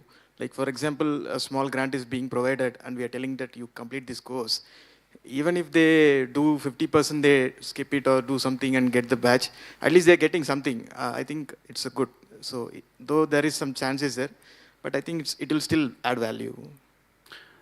Yeah, I agree with you that when you make things mandatory, they immediately become annoying to a significant portion of the population, and many will do anything it takes to avoid learning, right? Let the video run and then come back and press next and something. And yet some people will not be able to help but absorb some of the information. But yeah, like I said, I think every time we require a certificate, every time we make something conditional upon a certificate, I agree there's a warping of motivations there, and we have to be very judicious about what is it that we are making conditional on what. I think the example of, please take a basics of how to do an editing workshop before you ask us to fund your editing workshop is a reasonable case. I wouldn't want us to see, all the courses, all the Wikimedia activities or all the grant-funded activities require specific courses. I don't think that's the world we're trying to go to. Yes. Yeah, so I'm also answering the last question. If you start introducing those certifications or criteria as a training modules, then it starts to turn into just a checkbox exercise, because it's just like when you're at a workplace and then you have to force to take those, like have some safety training and such. So it just becomes like a checkbox exercise. And in my daytime job, I'm actually also like administering grants out, so as a grant maker, and we are actually trying to move away from having these requirements, because we find that only the most privileged organizations or chapters who could invest in these resources and the staff time are the ones that will meet these criteria, whereas the ones that actually have the most demonstrated financial need may not be able to spare the staff time or the volunteer time to actually take these modules, so therefore it actually makes the rich richer and the poor poorer. Yeah, I think that may well be the case in your situation, but I would like to bluntly suggest that if organizers don't have time to take a basic train the trainer course, they probably don't have the time to do the training either of others. So I don't think that's a valid argument. Either you want to do this project and are willing to put in a couple of hours to take some basic training, or not, and you can do it on your own. But if you're asking the foundation to fund it, I think it is reasonable for the foundation to seek some reassurance, like I said, that you stand a good chance to have an effective workshop. And in our extensive experience, I repeat, in our extensive experience, a lot of first-time organizers do run into very avoidable beginner mistakes. They teach at the wrong level, they focus on the wrong things, and retention rates of editing workshops tell the story. They are very, very, very low, especially single-session general audience outreach is almost completely ineffective. So again, as a funder, as a grant maker, I think it makes sense, you're free to disagree, I think it makes sense to make funding conditional on reasonable hoops to jump through. And I think the comparison to those exhausting workplace trainings on health and safety or racial discrimination, etc., is a little off the mark, because yes, those are mandatory trainings, but the reason they are mandatory is that the employer has legal liability and wants to avoid misconduct, etc. It's not really about enabling you to do your job, unlike the example with the grant for the editing workshop, where the training is directly relevant to what you're asking to do. Other comments? Yes, please. And then Delphine.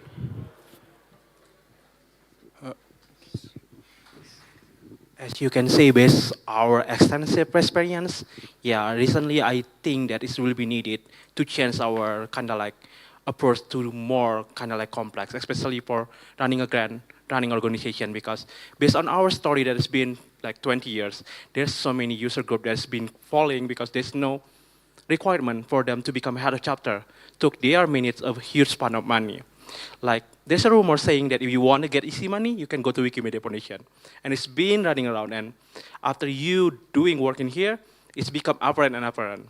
Like, how can you say that you give $5,000 and when you give to someone, it just, oh, I will make kind of like a good proposal, but how can you know that they will running well if they doesn't have any ability to running money only experience any editing. No, it's need to be something more.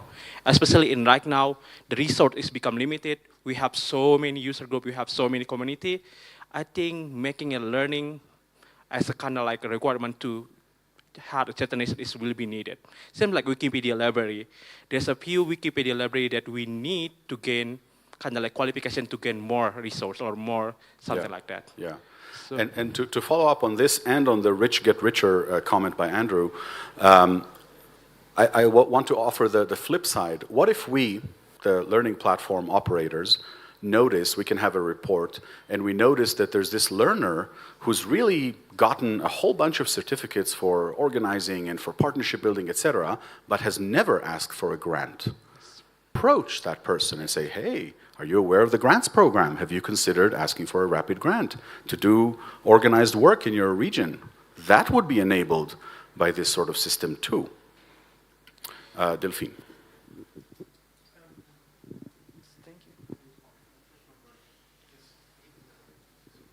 Maybe use this one?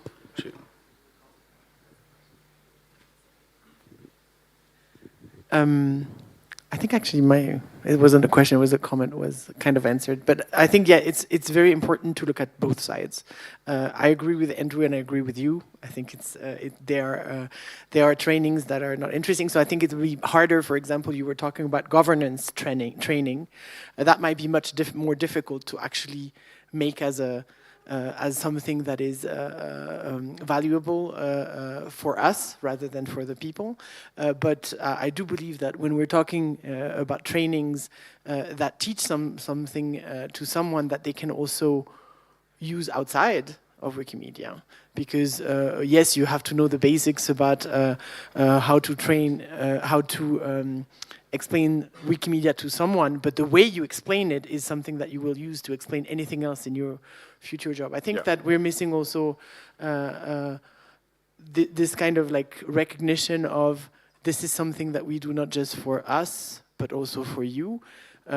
We can talk about retention another day, but I think that even if it's just for 3 years, someone who will for 3 years because they're through university and they will actually do the training, the train-the-trainer courses to get better, this is something that they might use later. And I think that's super important to make sure that we have something that is recognized in a way that is not just Wikimedia, but also, you know.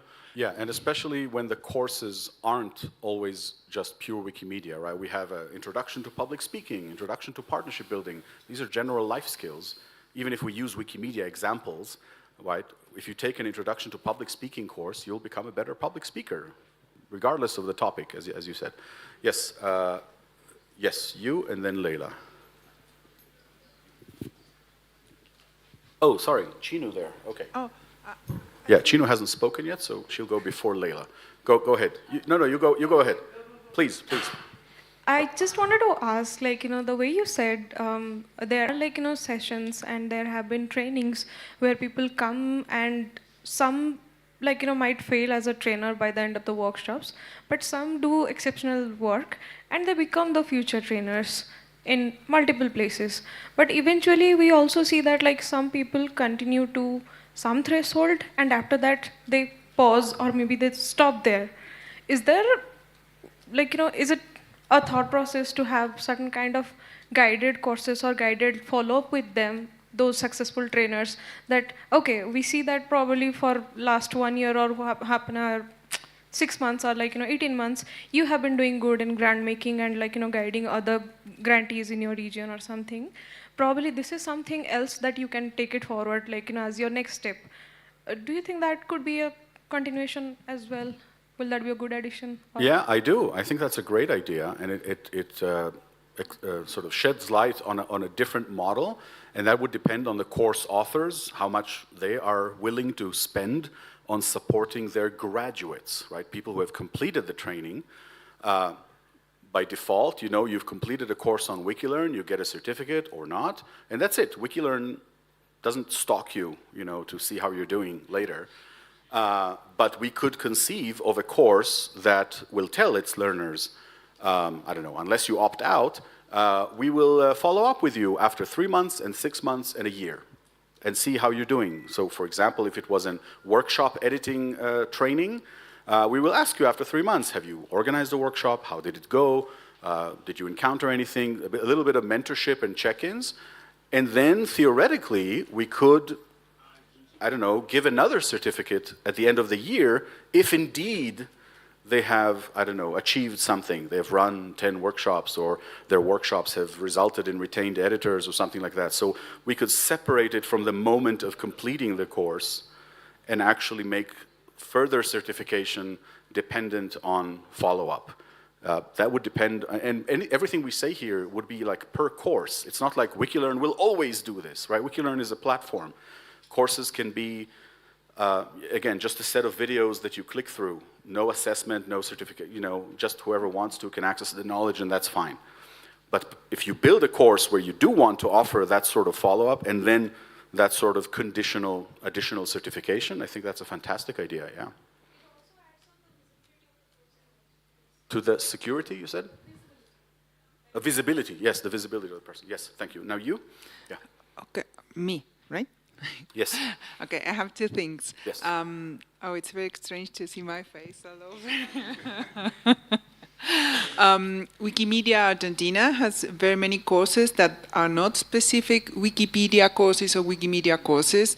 They are, for example, about misinformation, and then they talk a little bit about Wikipedia, and also they have about human rights and artificial intelligence, and that kind of courses I think are very, very interesting for teachers. So I recommend everybody to see the work of Wikimedia Argentina in that areas. And another question. And those courses can be translated from Spanish into your language. Yes, but something that is very good of Wikimedia Argentina is that they understand specifically what is happening in Argentina.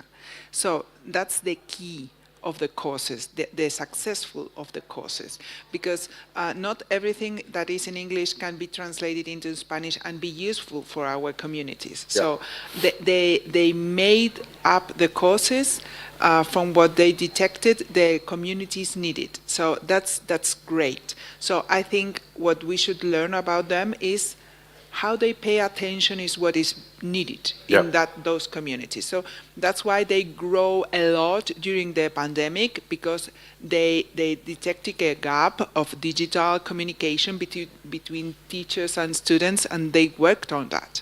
Yeah.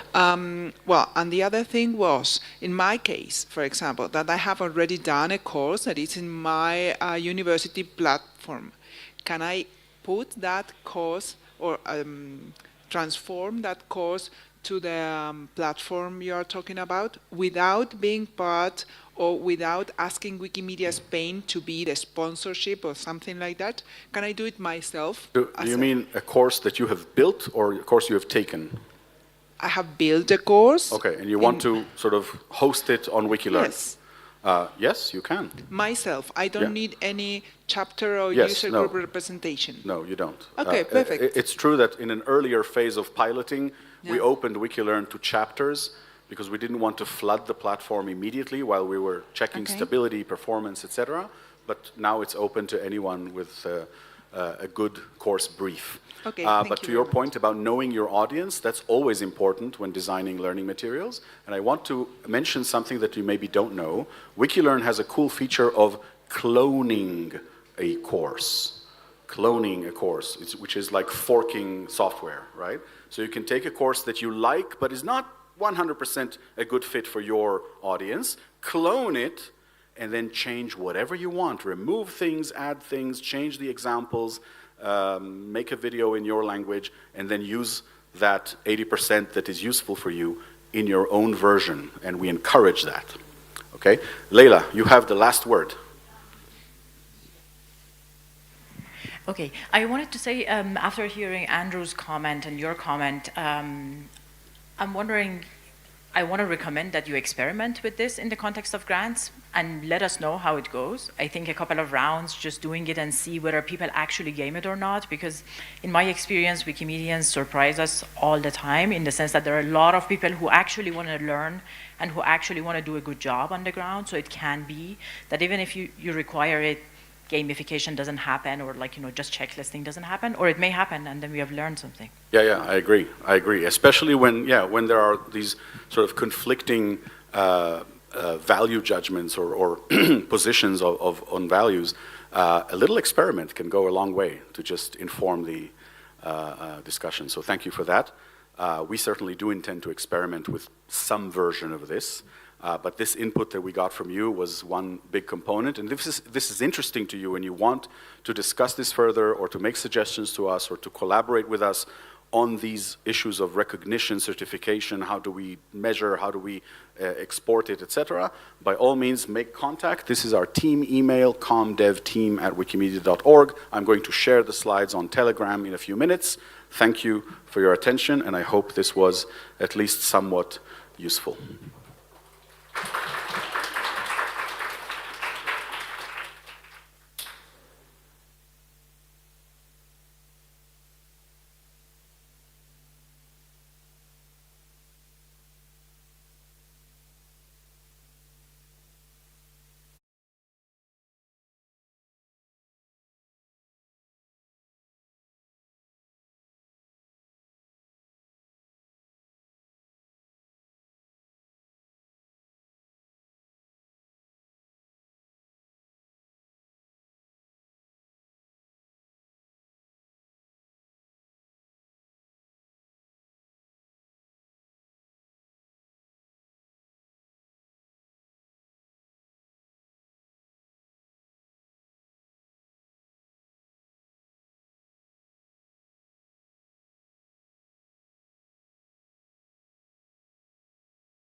And then we also check on the capacity of the applicant to do the work, what does it take, and the resources being requested as well.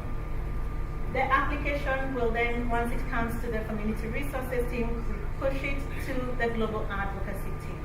And because they are the experts, we are not the experts, we're in the grant making side of things. And it's reviewed by them, and then they give us the feedback. And with the feedback, there are 2 points of feedback even before that. We will give you feedback and say, based on what we read, we have a few questions, so here are our recommendations. So it's not as straight we looked yes, no. It does take some time, about 2 to 3 months within the General Support Fund timeline. And then once that is done, then we will follow their guidance. Of course, we do have the regional funding committees that are key decision player in this process. So they may push back sometimes, and that's where we connect the 2 teams to provide even more clarity on the global advocacy's recommendation. And then we make the decision, which sometimes does not always have to reflect the global advocacy team recommendation. And we try to make sure that there's reconciliation of why is that the case in some cases. In some cases, what has happened is we ask the applicants to take a step back and do some pre-work before they can pursue the actual public policy advocacy.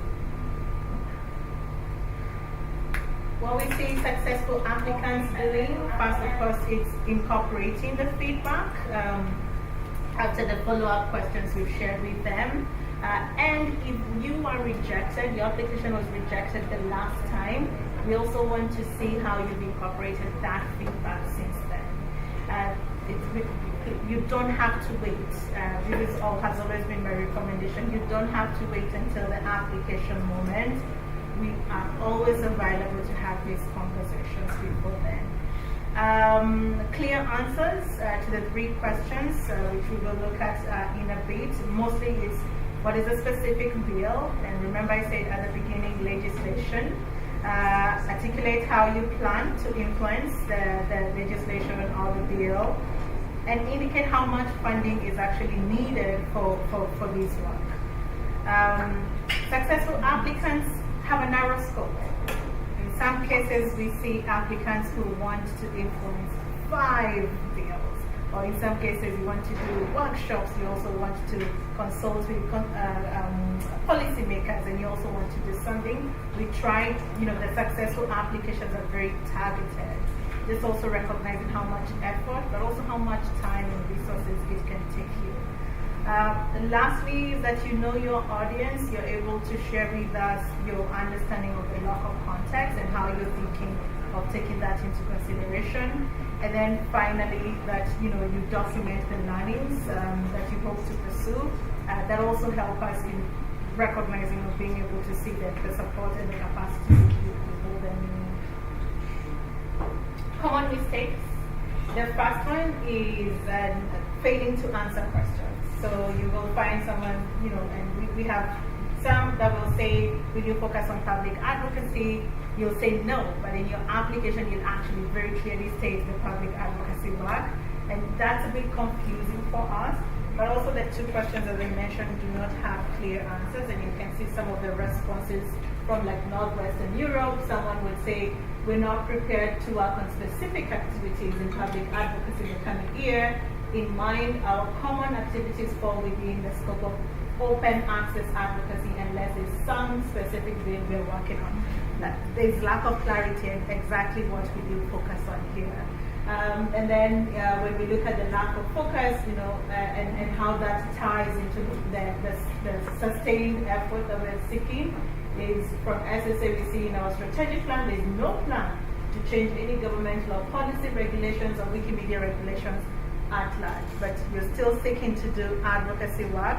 And some of this is coming back to the earlier slide on the difference between PPA and general advocacy work, which is the main confusion from people. We will take a pause here to get any questions, initial reflections. And then we do want to actually try it on. We do have a few applications that we want to invite you to be a reviewer on, and for you to make your own assessment. Yes. So, speaking, couple of questions. First of all, is the perceived success rate of a public policy action going to be a factor in the success in the application? So if I'm saying, okay, I want to do this, but the chances of success are low, is this going to hurt my chances of getting accepted? No. The second one is, you had a slide early on general trends, I think. Is this seen as a recommendation to focus on these questions, or is it a factor if my application fits into the trends, or is it something else? And the last one is, I think there is a blurring line between advocacy for a specific cultural institution in changing their copyright policy, which is advocacy and would be outside of your scope, but at the same time the enforcement of existing rules it would be a PPA. So so I could imagine applications that could be seen as either one of them when I try to say, okay, there is a law already on open access, to open data. How is it being yes. upheld? So these questions come to my mind. Thank you. I can take the second question. Yeah. So for the first one, no. I think it was about the chances of success, and the answer is no. We've been funding, I'll give an example with Wikimedia France for the last 4 years or more. I mean, it's been 4 years. If we thought the intention is there that they're successful, but at that point in time, we didn't know, so we can't use that as part of the judgment. For us, it's just clarity on the specifics. Are you clear on what you want to focus on? How does it connect to the framework itself? So protect the people, protect the model, and protect the values. If there's that clear alignment, I won't say however long it takes, and you hold the capacity to actually do this sustainably, then we will support you. We actually want to support more groups because we can't do this work. The foundation can't do this work alone. And we also, I think we were in the other session together, there's a lot of context that, could bubble up, but sometimes it can only bubble up if there's actual support already. Second question. I'm sorry, that was the question I was going to answer. Okay. Would you mind taking the other one? So the other one was around the trends question. The trends question. No. I think this is some of the things we're recognizing that are happening, but we also see in some of the applications we receive being reflected, but not all of them. So, for example, with Australia, in terms of them protecting knowledge related to indigenous communities, yes, we're seeing this more strongly with them, but we haven't seen it so strong before. A lot of the projects we receive are around the freedom of panorama. So it's a trend, we recognize it, that's it. Okay. And then the third one was, I don't want to say conforming, but can we enforce or can we support the implementation of the work? Absolutely. I think that's part of it. As long as we know specifically which bill or policy, public policy it is, then we can support you in thinking about why is it important, to who is it important, but also how does it connect with the projects, the model, and the values. Yeah. Thank you for your questions. We have two, Harriet and then Kayla, and then we move to the workshop part. Yes. Just in case this was said earlier on, just to find out, you said it's going to include the general support fund. Yes. And then for others who are already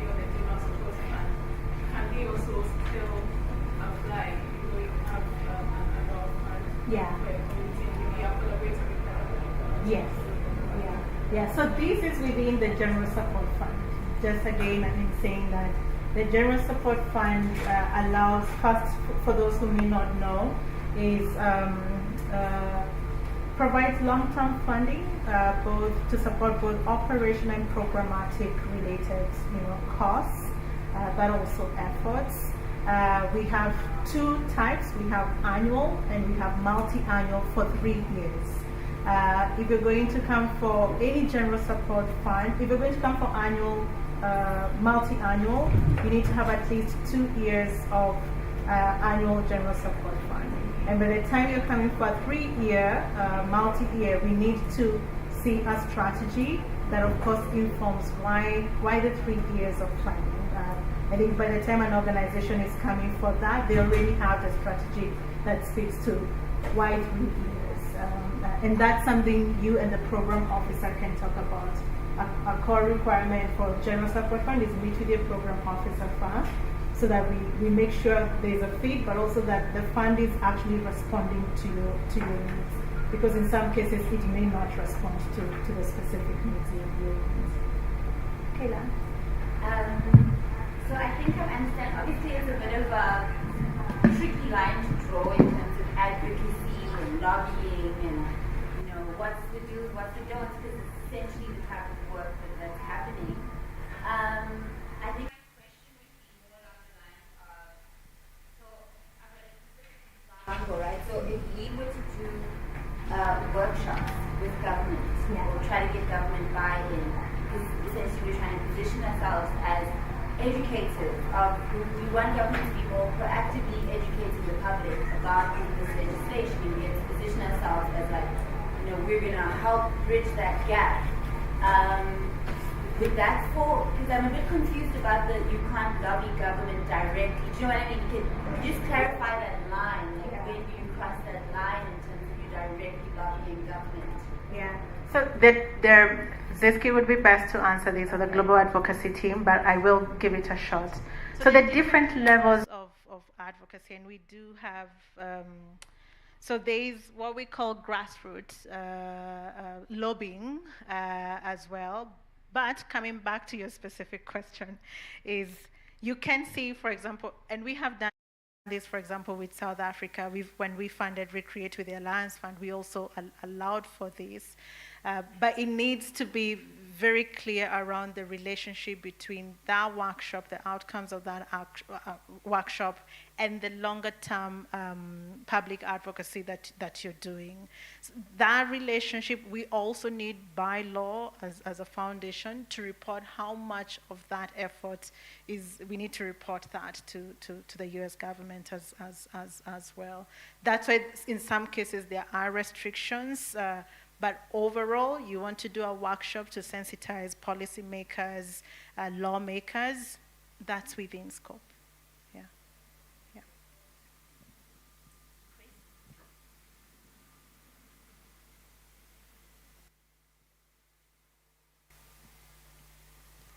I can hold one of those, yeah.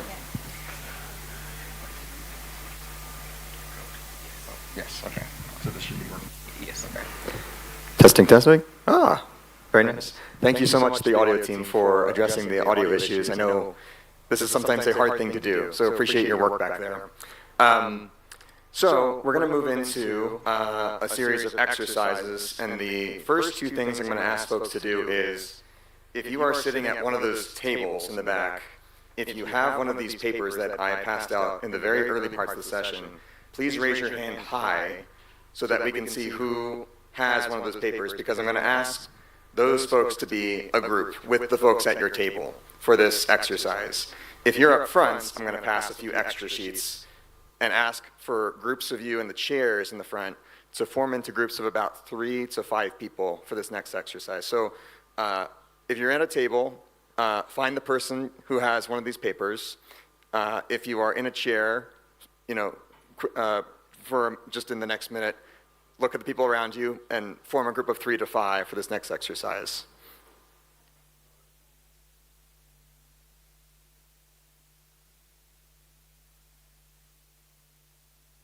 And if you're sitting at a table and don't have a paper, you can also raise your hand to let me know if you need one.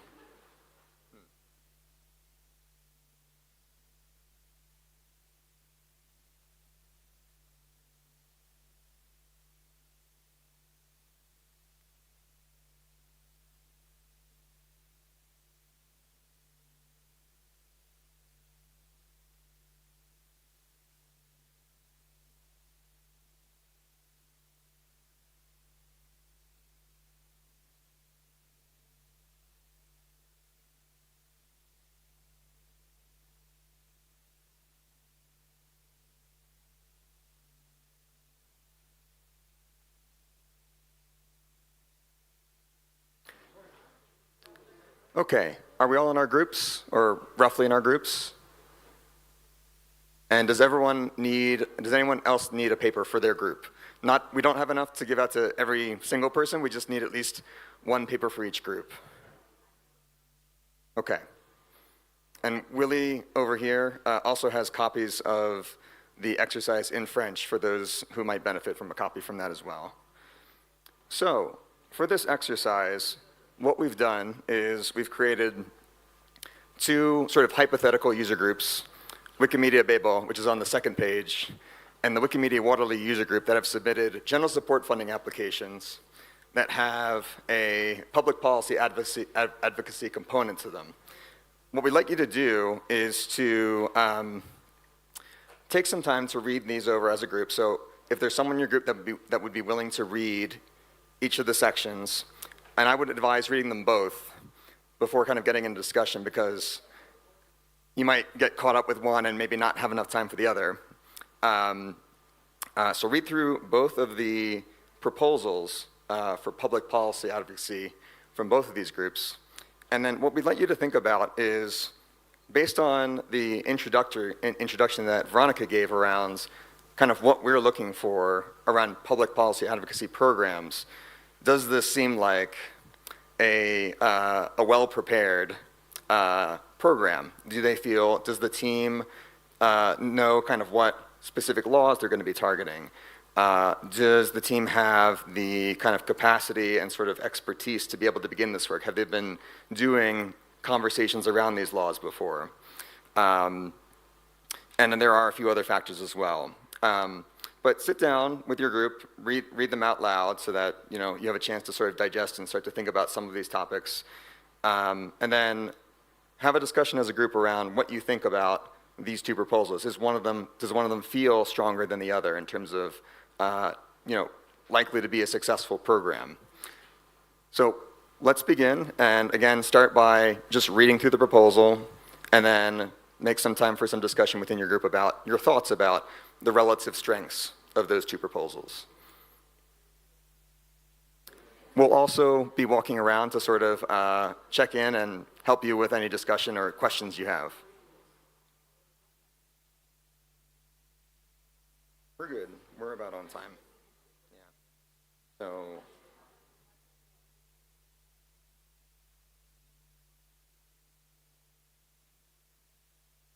Walking around, and so out of bounds.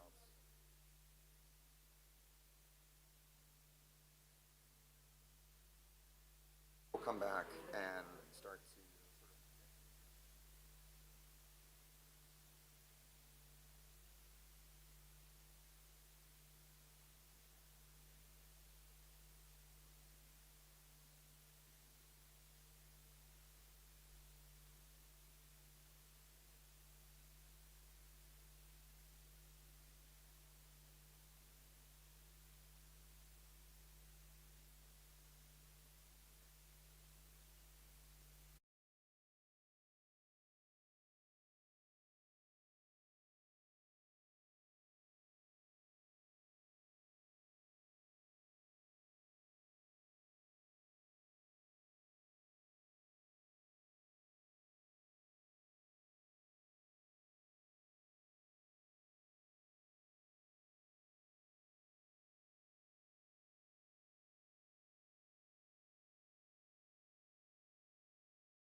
think we'll want to do this one, but as we were getting into like some of these additional considerations, as much time to go into all these individual scenarios. But I can sort of abstract this out and say like sometimes there are other factors to consider. These are some of them. Learn more about some more specific things.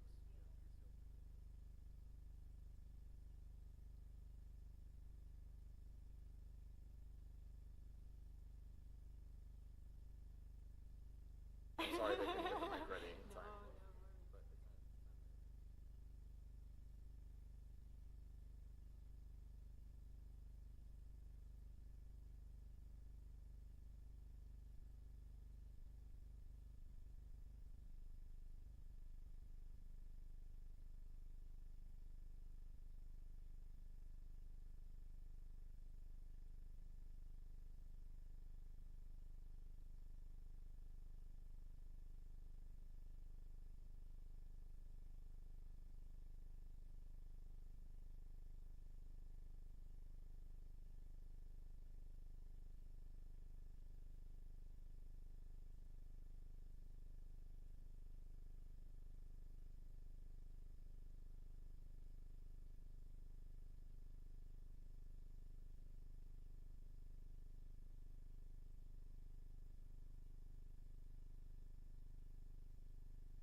The meeting, yeah, 40 minutes. I'll give folks a warning to kind of wrap up conversations.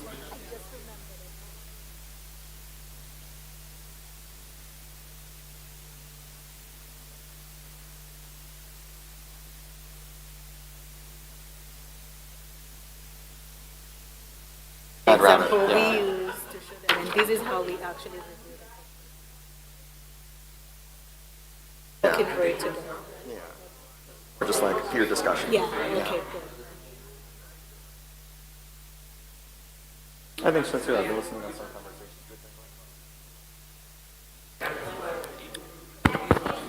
Hello. Hi, folks. Take another minute to conclude your conversations, and we'll come back to talk about, what your reflections and feedback on some of the proposals is.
Okay, folks, we're going to come back now to talk together about our proposal. So please wrap up your conversations now so we can come back together as a group.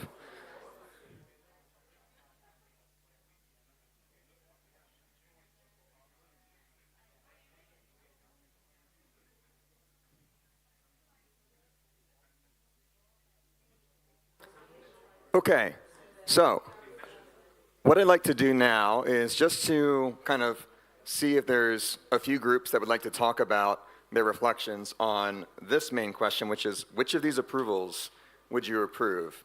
So I think in asking this question, it might be helpful to start with maybe your thoughts on, let's start with the first proposal from the Waterloo user group.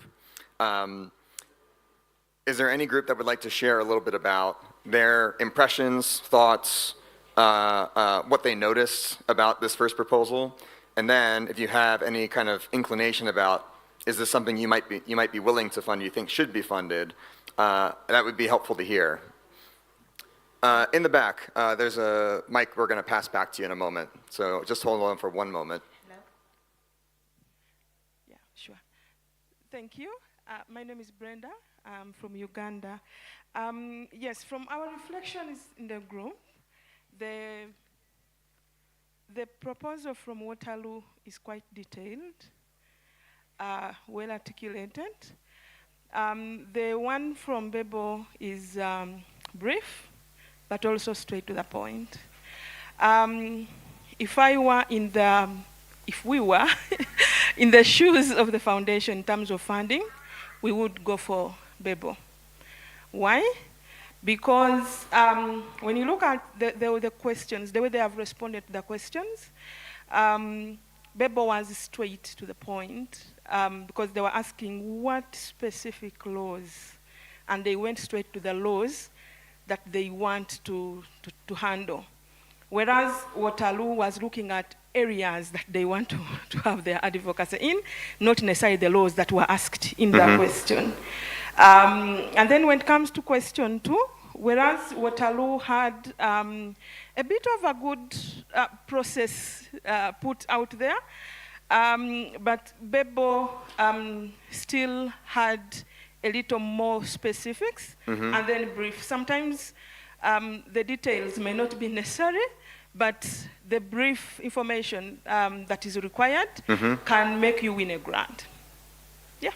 Thank you. So just to reiterate, it sounds like your group identified that although the Waterloo proposal was, had a lot of details about their thinking and about maybe some thematic areas related to public policy advocacy, it sounds like you felt like that there wasn't a lot of specificity over maybe some of the specific laws or regulations they wanted to change. Exactly. Okay. The academician in me was looking at a bit of question is misinterpretation because the question is saying what specific laws somehow as like, okay, because even when they are giving the areas, for example, culture preservation, could we look at a law that is probably being proposed or is in force that you want to counter in that area? Thank you. Is there another group or another member of that group that wanted to? Just to add up, Sure. one thing that stood out for Bebo is the fact that they were actually providing some form of solutions to some of the policies, because they mentioned that they reviewed the policies and then they were going to respond to the call for consultations. And so definitely they are going to provide some form of feedback on some of these policies and not just say, okay, these policies are wrong, but this is what maybe you could consider, in which I think it's a good thing to consider for Bebo. Yeah, thank you. Thank you. Is there another group that wanted to share their reflections or thoughts? Whether, and again, if there's folks who agree with those assessments, that's great. If you also notice different things, happy to hear those as well. Let's take this group over here on the right side. Or sorry, my right side, your left.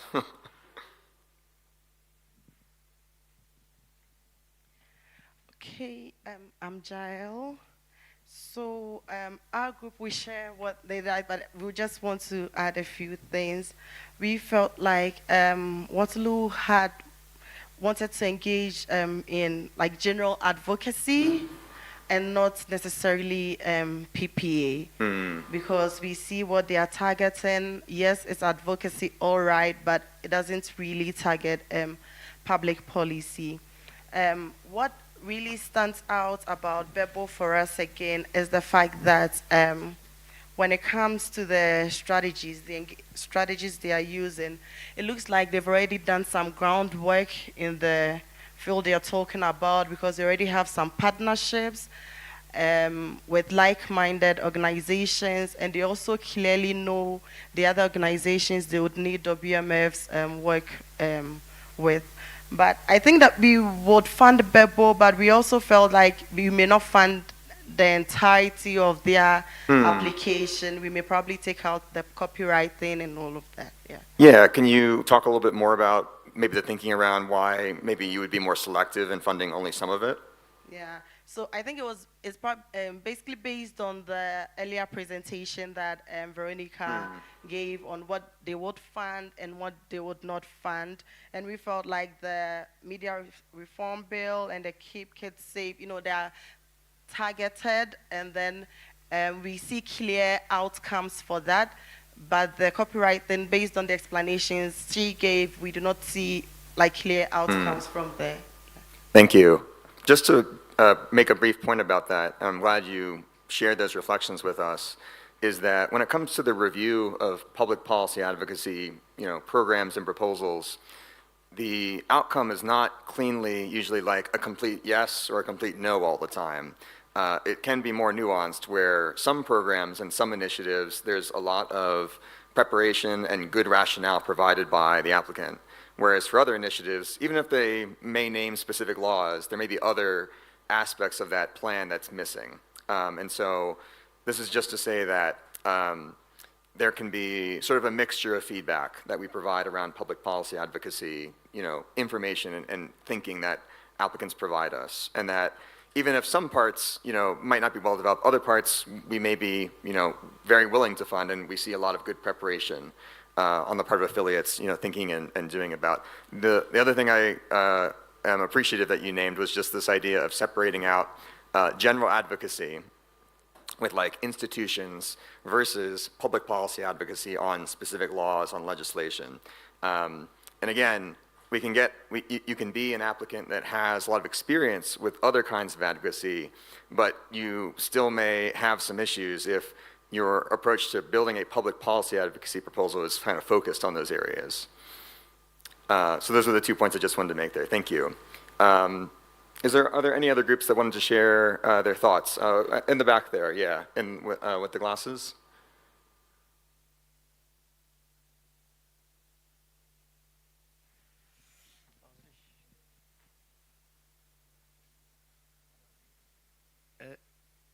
Yeah, we're good.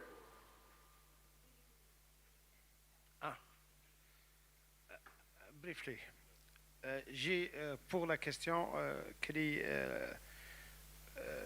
qu'on peut approuver, c'est pour moi c'est Waterloo, c'est à cause de détails. Ils ont fait une stratégie, ils ont bien fait une séquence, et même à la fin, ils ont fait une évaluation, c'est-à-dire auto-évaluation de leur demande.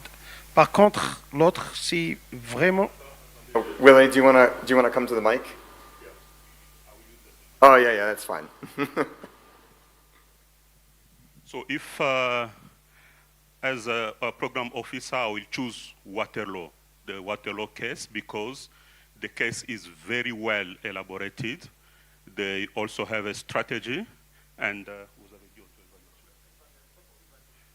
also sort of a monitoring and evaluation in the program. So he will choose the first case, Waterloo.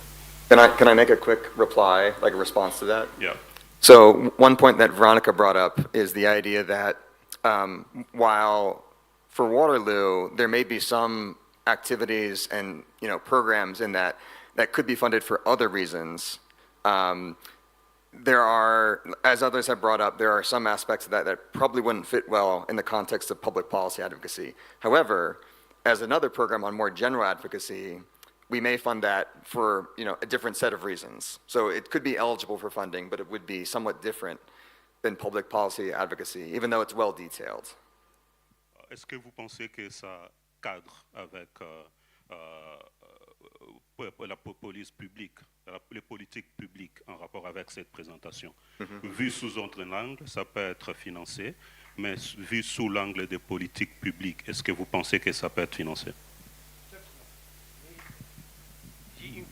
J'ai une confusion entre les deux, jusqu'à maintenant. Donc, je ne suis pas bien scellé entre les deux.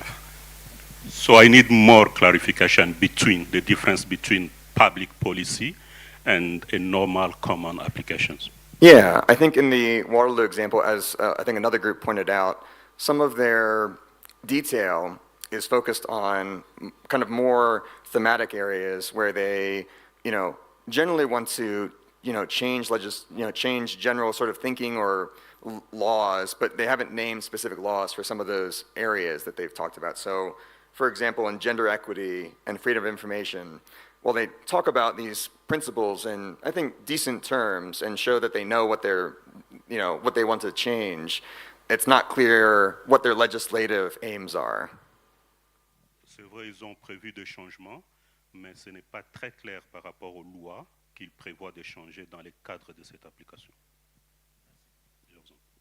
So we have to move on to our next exercise, but if there are other questions that folks wanted to talk about these particular examples after the session, please feel free to approach myself or Veronica or Willie, and we can help talk more about those, of course.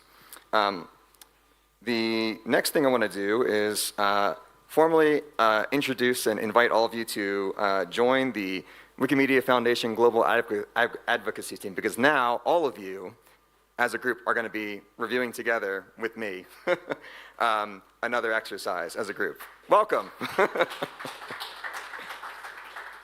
So we're going to be reviewing an application from another hypothetical group called the Wikimedia Bad Rabbit Community. This is a little bit of information on their basic profile. They have been, this is a user group, an affiliate in the movement.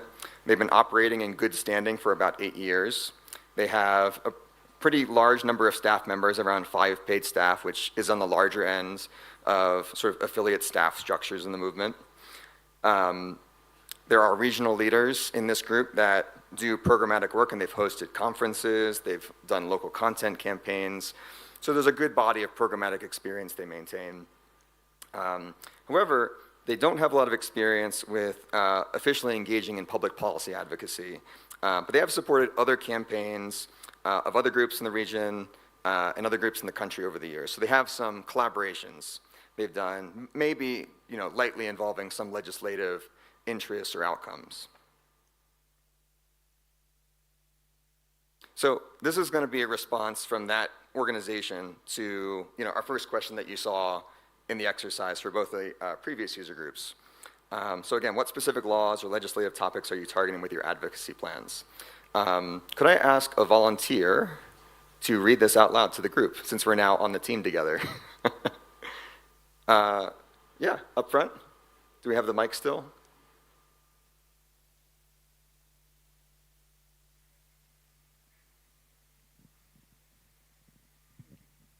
We are targeting the absence of a clear provision on freedom of panorama in Puerto Bonito. FOP is essential for allowing the free use of images of public buildings, sculptures, and artworks in public spaces without copyright restrictions. The lack of FOP in Puerto Bonito creates barriers for content creators, researchers, and digital platforms like Wikimania, restricting access to freely available cultural and architectural heritage. We aim to advocate for an amendment to the Copyright Act of 1976 to include explicit provisions for freedom of panorama, aligning Puerto Bonito's law with international best practices. Additionally, we plan to address ambiguities related to essential policy conditions that influence the public domain, fair use policies, and open licensing. This additional effort will ensure that the law supports educational, creative, and digital content sharing initiatives while protecting original creators. Thank you. So everyone kind of take a moment to sit with that. But for our kind of first aspect of group review here on the advocacy team, I'm kind of want to do a poll of the room to see if you feel generally satisfied with this response to the first question. So we're going to ask you to sort of act out one of these emojis to sort of indicate your feeling about this response. So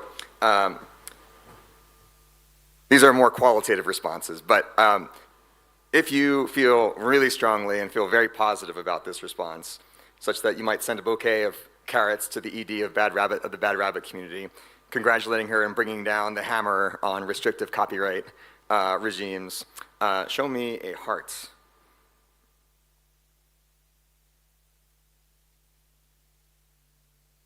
Okay, relatively few takers, that's fine.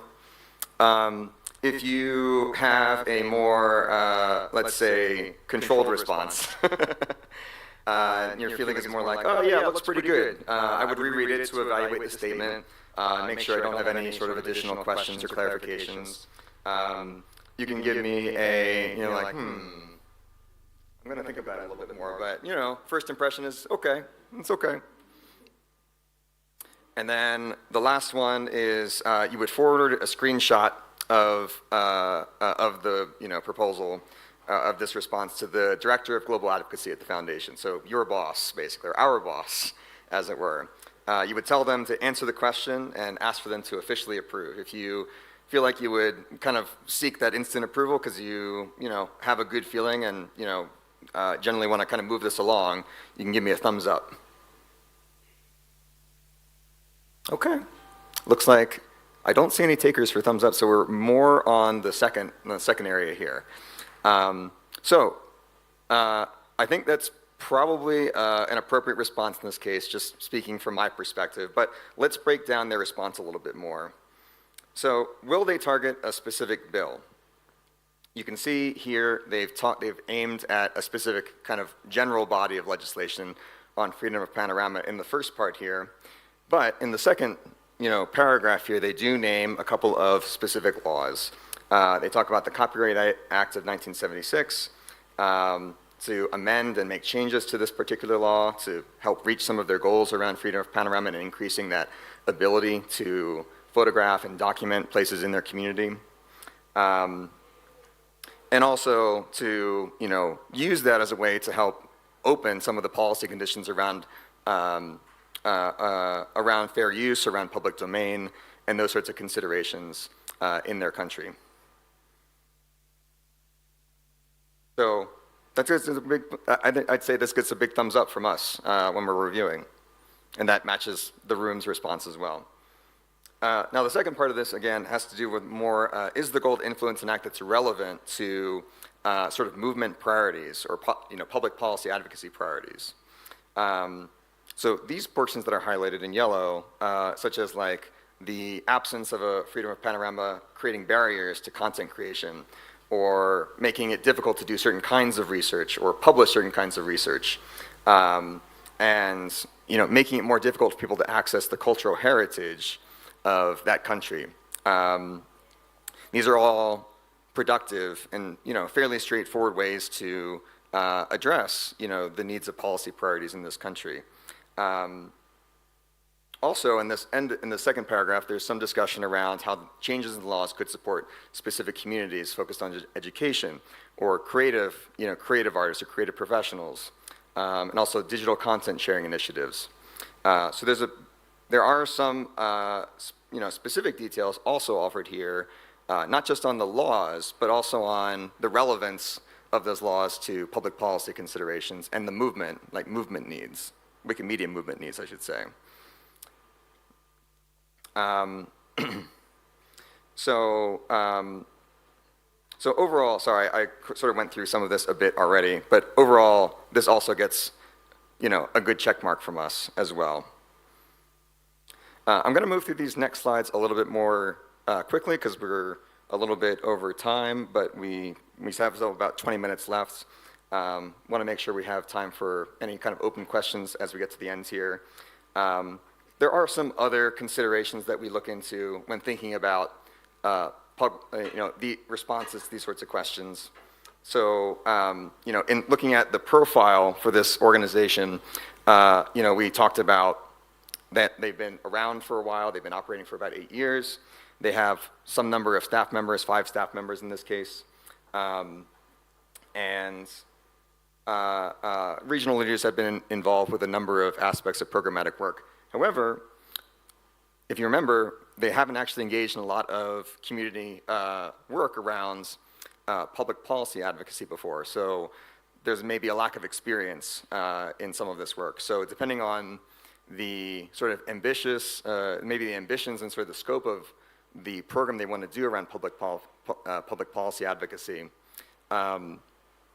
the team might not be ready to sort of engage at that level right from the get-go. And it might be better for them to start with something a bit smaller scale to begin. So I won't go through this exercise for time, but I just want to name that as another consideration around capacity and sort of experience with this work. Because sometimes, for example, we do notice that we receive applications with plans that are quite ambitious. And when the team doesn't have experience doing that before, there's a fair question to ask about whether that work is likely to be successful. And so this gets into some of that as well. There's also other questions we might ask around particular proposals around why is freedom of panorama an issue now? Is something new or different, or has something changed around it, such that an affiliate might be wanting to attend to it in a way that was different than before. Again, the second point is around if the group is not experienced with sort of, talking about or engaging with freedom of panorama issues historically, how have they prepared to sort of begin that work? And I'm sorry, there's a question right here. Go ahead. Could you wait for the mic? It's coming up, yeah. We do have microphones now, it's great. Respectfully, I would disagree on this one for the exact reasons that you highlighted, because freedom of panorama is a great first copyright topic for anyone, because there is no actual opponent on this one. There might be groups that are opposed on principle because any reform of copyright is something they despise, but no one is going to be heard. There is no league of architects whose livelihoods depends on income from the lack of panoramic freedom and something like this. So, in my point of view, if capacity is a concern, the focus on freedom of panorama is the more obvious answer to this one. So I see your point, but I think you got it exactly backwards. Yeah, I do agree with that somewhat, and but the thing I want to come back to is just, I think it's somewhat dependent on the nature and scope of the program that the affiliate is presenting, and whether that team is sort of ready to implement and sort of pursue that work, especially if they haven't done it before. But as an issue, yeah, I think freedom of panorama is a relatively accessible place to start when it comes to kind of general public policy issues, because as you say, there's often not many people who are, ardently opposed to talking about those sorts of needs and potentially thinking about ways to improve legislation around it. There can be other barriers, of course, around bureaucracy and sort of the nature of legislation in particular countries. But in concept, there's space to move there. Do you wanna keep moving on, Veronica? Yeah, I think that's fine. So. Yeah, we're going to pass over this slide for the sake of time, but this slide gets a little bit into this, in this example, a little bit about the main methods and tactics that are used to sort of advocate for policy change. And so for folks who want to read more about this example, we can provide that to you so you have a little bit more insight into how this might be received and viewed from a review standpoint. But we're going to move on to, this slide. So here I think we want to talk about, and Veronica, do you want to come up? Because I think we're going to kind of switch off, I think, on this slide, if I'm not mistaken. Yeah, so in this kind of last set of points that we want to make before we get to more general questions,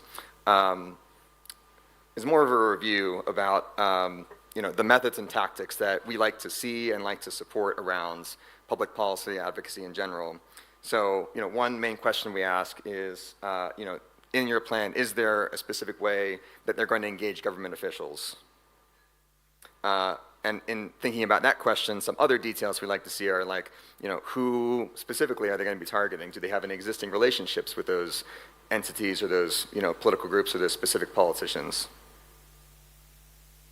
Is the goal to impact legislation? Sometimes, as I said, we receive public policy proposals that don't mention legislation or relate to more, generic sort of thematic areas around policy, but don't name specific laws that they want to get into. And so naming a specific example like one we brought up in one of the previous scenarios, is something we do like to see as well. Does it fall within movement priorities? And so if it's not related to sort of building an encyclopedia or supporting Wikimedia communities in a fundamental way, it doesn't really fall within sort of our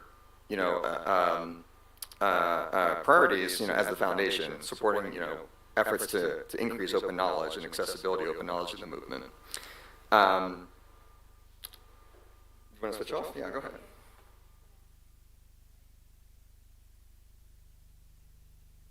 Yeah, I think the others, things we've talked about in the past, and this also shows where we may reach out and provide the initial stage of feedback. So we have two stages. There's us reading the proposal, reaching out to you. In some cases, it's not just providing feedback in a form of text. It's like sometimes we are available to actually walk through our reflections with you and then give you the opportunity to either update or, depending on the level of feedback, you may realize, okay, we need to pause on these and not consider it as a priority at this point in time.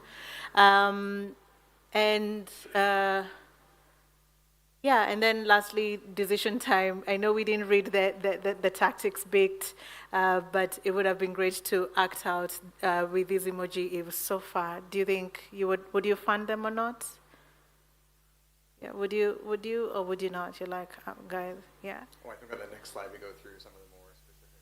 Yeah, so what did you decide? Yeah. So I think overall, our hope, just given the time, is that you've been able to see the process we actually use in the approval process, the decision-making process, and hopefully pass the message to others, anyone watching as well, allows you to have more clarity next time you're preparing your applications on things to highlight and focus on. Yeah, and in this section, we were just sharing even more components that add to the complexity of this. So, for example, the applicant has really felt frustration for how long this process has taken, and they decide, you know what, I'm not even going to try, maybe next time. Or, the regional funding committees, they disagree with your recommendation and actually see this as a very important effort that needs to happen, and we need to now work with the regional funding committee of sharing with them, this is where we're coming from in making this recommendation. And then maybe the president of Big Red Stripes, the country where the foundation is based, says actually from tomorrow no funding is allowed in that country. So we're back to figuring out issues related to fiscal processes as well. Yeah, but thank you very much. I really appreciate all of you for joining the team and doing such a great job together. Yeah, and I think in conclusion, is to say, Wikimedia is the backbone of the internet. We need to protect it. We need to protect the model, the people, and the values. And the foundation, like we said, can't do this alone. You are I like to say, on the ground. You can hear information sooner than sometimes we can. Everyone needs to be protected, including our decentralized model. You know best, and public policy advocacy grants are available for you. So please reach out to us, let's connect, and let's support your public policy advocacy work. Thank you very much. Any questions? And in these slides, as we get the questions, you will find they will be available an appendix with resources, including examples of projects we've funded before that you can learn from.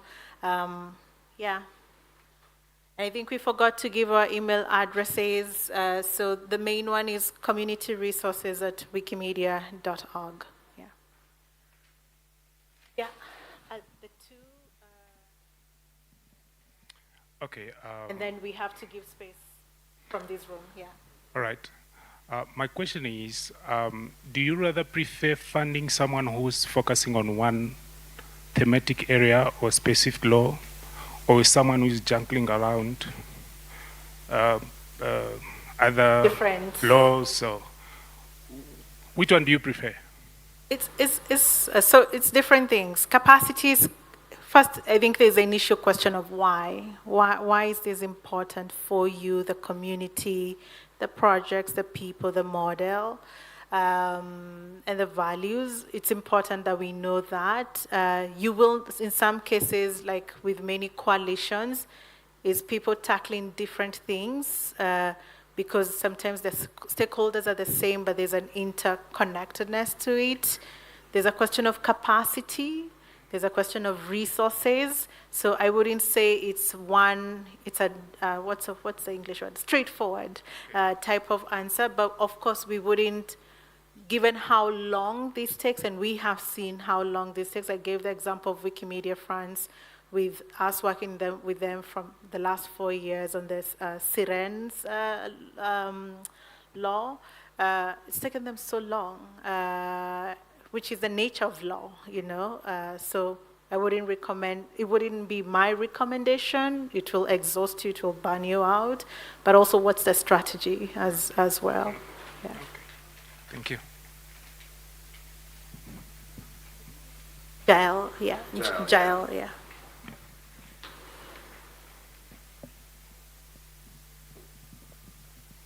Thanks. So my question will be that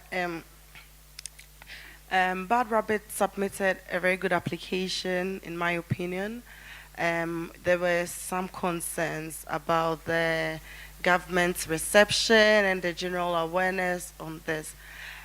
From your perspective, is it possible to recommend that they move their application from PPA to their normal general support fund, where maybe they target areas like awareness creation and all of that, do all the groundwork and build the capacity before they now apply for a PPA grant? Yeah. I can take that. Yeah, please. Yeah.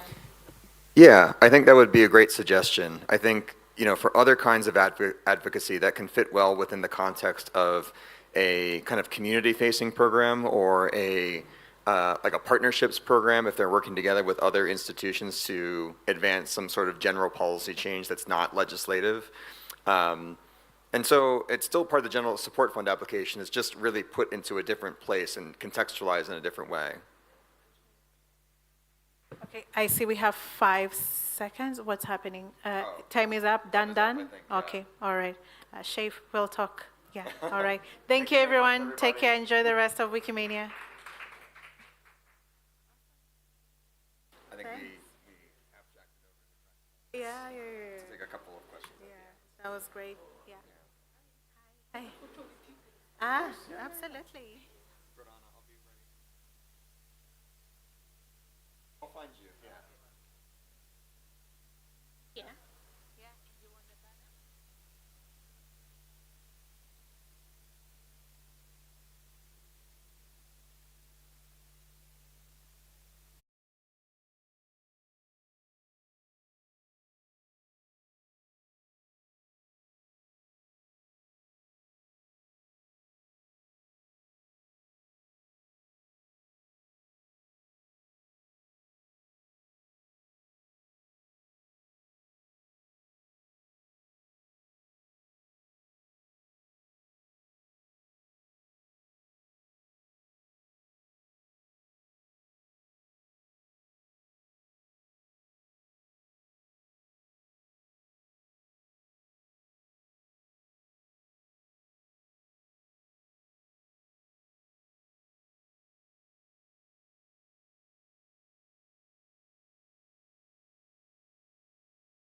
Probably not.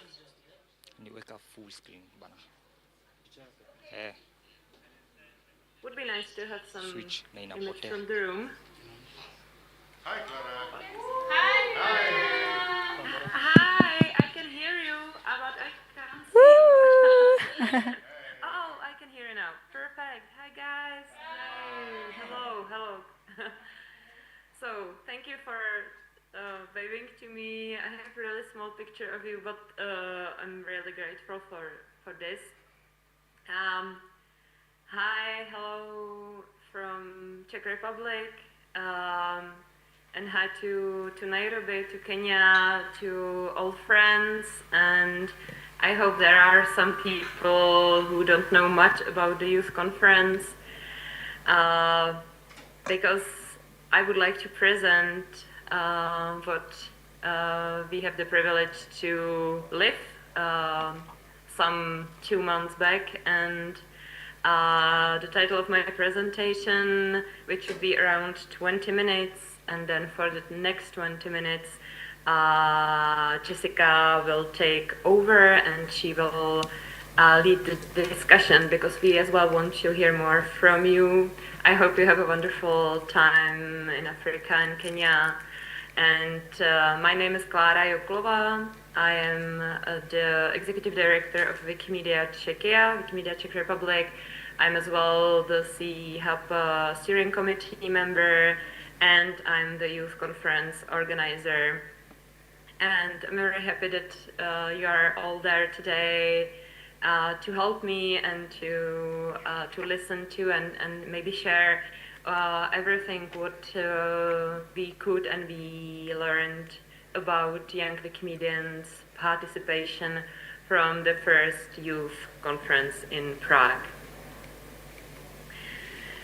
I assume there might be some people that never heard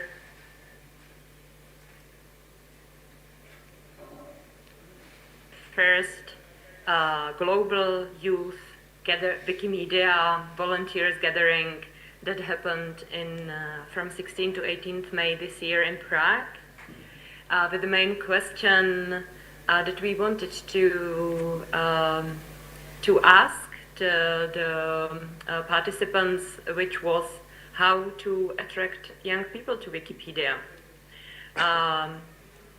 We organized it as the Wikimedia Czech Republic with the support of Wikimedia CEE Hub and the whole CEE youth group. And the main goal for us was create a networking event of young active Wikimedians, organizers, and future leaders. This is very important to know that our scope was mostly for the people who want and have ability and want to organize things for the other Wikimedians, because I think they are our future and they are future leaders of Wikimedia movement globally, and this is something we wanted to have like the short scope. We as well didn't want to have like, let's say, classic conference, but we want to create a space where people can meet, can work together, can discuss, have something really active. We worked usually like mostly in a small groups with peer facilitators, and this way we hoped we support the growth of the potential of all participants there. And the format that we chose was mostly active discussion and working groups that should help us to do this. I want to go deeper into methodology because this presentation is not about this, but we prepared the really long report about a whole event that includes this part, how we did it, what was the program, what worked well, maybe what to repeat if anyone wants to lead a similar event. But sorry.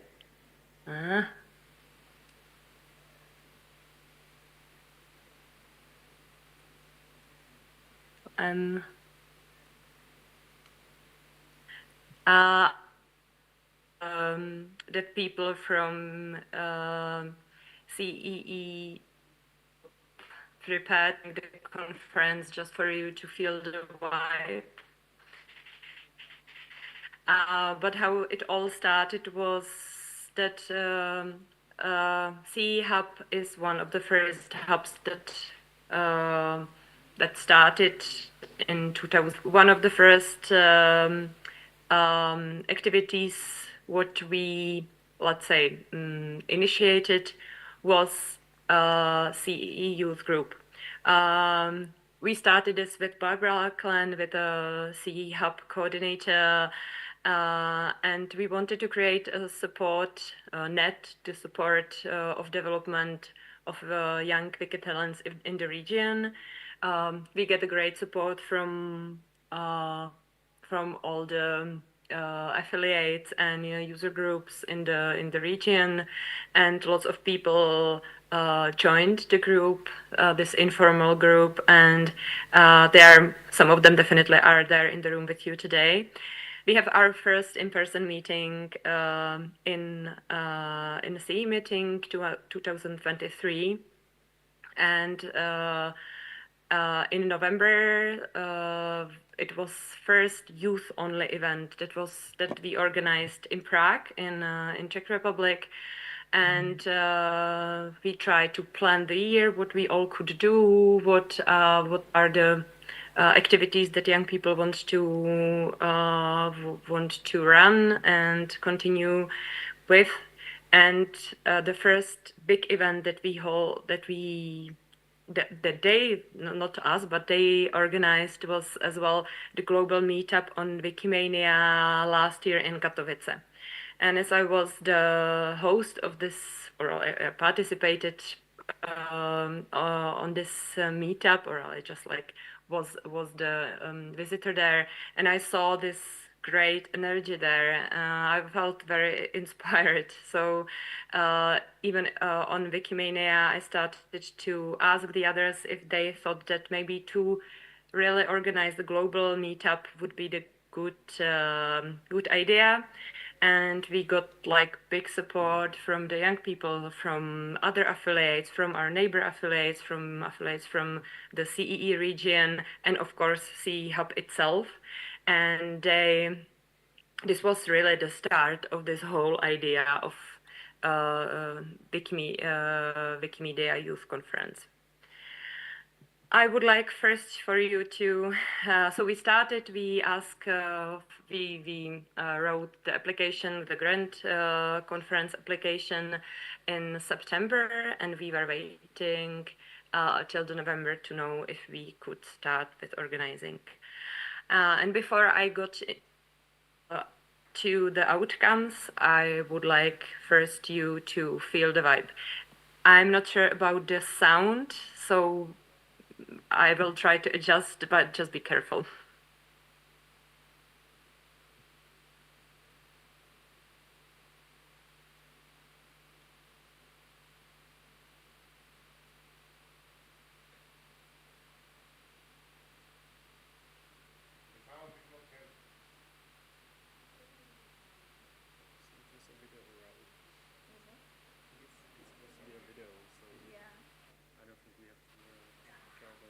So I hope it worked well. And next, I need to speed up. So this was just general numbers about how many scholarship applications we got. We really tried to let to know everyone around, and we as well wanted to really affiliates and user groups and communities choose their best representatives, because we wanted people who really are into learn more about themselves, and then to be the messengers for this experience in their communities. And I think it worked really well, because the people that got into Prague were really into everything that we offered them. So at the end, we have like 83 young people, including volunteers. Unfortunately, 16 people can't get in, even though we want to have like the fair representation from all the regions outside CEE, because this was still like a lot of like CEE centered event. So majority, like the half of the people was from the CE region, and the other half was from the other regions. This was the easiest way for us, like how to create this all. So this was one of the lessons learned. The next time, even though we were trying really hard, we need to even try harder to get more people in. Even though we had some like good experiences, we had as well some of the bad ones. What was the whole scope of the event was our like some hypotheses that we brought, which was these three, that there are like there might be 4 problems. We had the hypothesis of these 4 problems, that number of people using Wikipedia is increasing, and young Wikimedians are not always supported enough, and Wikimedians have heard enough. It doesn't have enough space. So we would like to go towards this vision that young people use Wikipedia as trusted source of information, and this wiki environment is supportive to our young Wikimedians, our young volunteers. We have like 3-4 events that we discussed with young people. They discuss amongst themselves. They have peer facilitators, our facilitators. The whole program was consist of trying to really let them the chance to talk about this and to say to us, to the rest of the Wikimedia world, what they think. And I think this is important. These 4 questions has some like key insights, and I will be more focused on the one that Wikimedia movement could do about it. Due to like time restrictions, you will have access to this presentation. So if you are more interested into this, go into that or into our like very really long report if you're want to hear more about this, because of course we have just 20 minutes for this. So what Wikimedia movement can do about the fact that number of young people using Wikimedia can be decreasing. These are all very might be obvious things, but it's good always to hear from the young people what they think. Modernization of the platforms, using AI, chatbots, video conferencing, gamification as one of the facts. Use delivery trends and platforms, social media. This is as well what the videos that I'm playing was downloaded from CE youth group TikTok. So this is something that, of course, it's very accessible for young people. Educational outreach is important. So don't forget to have the in-person contact with young people. The conference itself was a great example. How important is this? Youth-centered campaigns and editathons, competitions is one thing. Just don't forget that these people create like big group into the Wikimedia movement, and they are our future. So just like be more focused on that, and of course better marketing and visibility. You can see as well some of the quoting of our participants, which can make this even more interesting. I won't read all this, see this on the screen, but as well young people can like set that they can do better, or they can start to do more. What was really important to see was that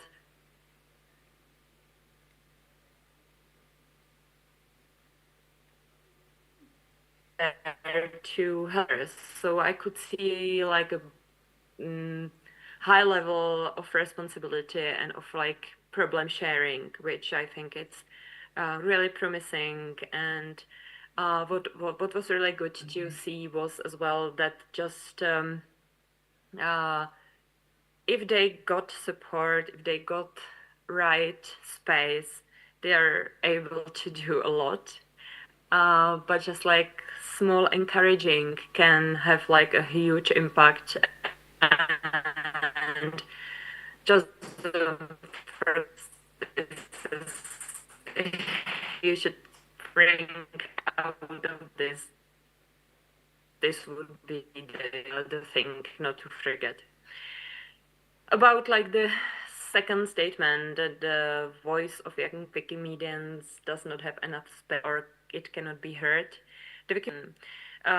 Even I think after the youth conference was visible, I hope that even the event itself helped people to build their self-esteem or build their confidence, and they three of the participants of the scholars applied for a board of trustees election, which is I think great and needed. There could be even like representation quotas in some, let's say, affiliates, or you can create like better seats. You can be more welcoming. You can ask them, hey, come and join. Don't be afraid. You have like great inputs there. So this is something that they really would appreciate to be stronger. Leadership development, this is like the whole youth conference, it's leadership development in practice. Mentorship, capacity building, and not last but not least, like safe environment. This was something that the whole culture, not just in the conference, but even before the conference, we prepared participants for a few months. We support like this very open and safe culture, very open space where they can share. And as like some of them after the conference reflected was that it was for the first time sometimes when they didn't feel alone in their feelings and in their maybe insecurities, and this is super helpful, and it helped against like burnt out really well. Of course, there are like things that they feel and know that they could do more or better, or now they feel encouraged to do more for their peers in their communities. Sorry. So the third statement, without sufficient support, young Wikimedians may lose enthusiasm and burned out. This is all like joint things, of course. Self-awareness and boundaries, set the limits, say no, avoid perfectionism, integrate personal life, focus on joy, and this was as well one of the important parts of the conference. Have fun, have like activities together, mix the people that maybe would be maybe shy or insecure to meet in the first place. So this all is people reflected what can they better for themselves. And the fourth statement, young people sometimes even don't feel that they don't have enough support, or they don't have like enough space, but observe that helped or are chop chop because we are like I'm late. Most frequently mentioned concepts I think are like very well put here. So if you want to see more, go further in the presentation: mentorship, social media, governance, inclusion, safe space, trainings, and mental health. Don't forget this. This is super important, and it's not just like the statements. It needs to be like live. There were some very important solo voices, good ideas about gamifying, about like involving research into into planning all activities and into planning our future. Like, don't forget that there are some emerging trends. And then we have like 4 main like long-term desired outcomes for the movement, for the Wikimedia movement. So there is like a strategy about how to bring more young people to Wikimedia, how to attract them, because people, participants on the conference created their own strategies, individual strategies and regional strategies, how to build up their networks there. So just use this. We have it. We can be the contact people. We can help to grow this young movement.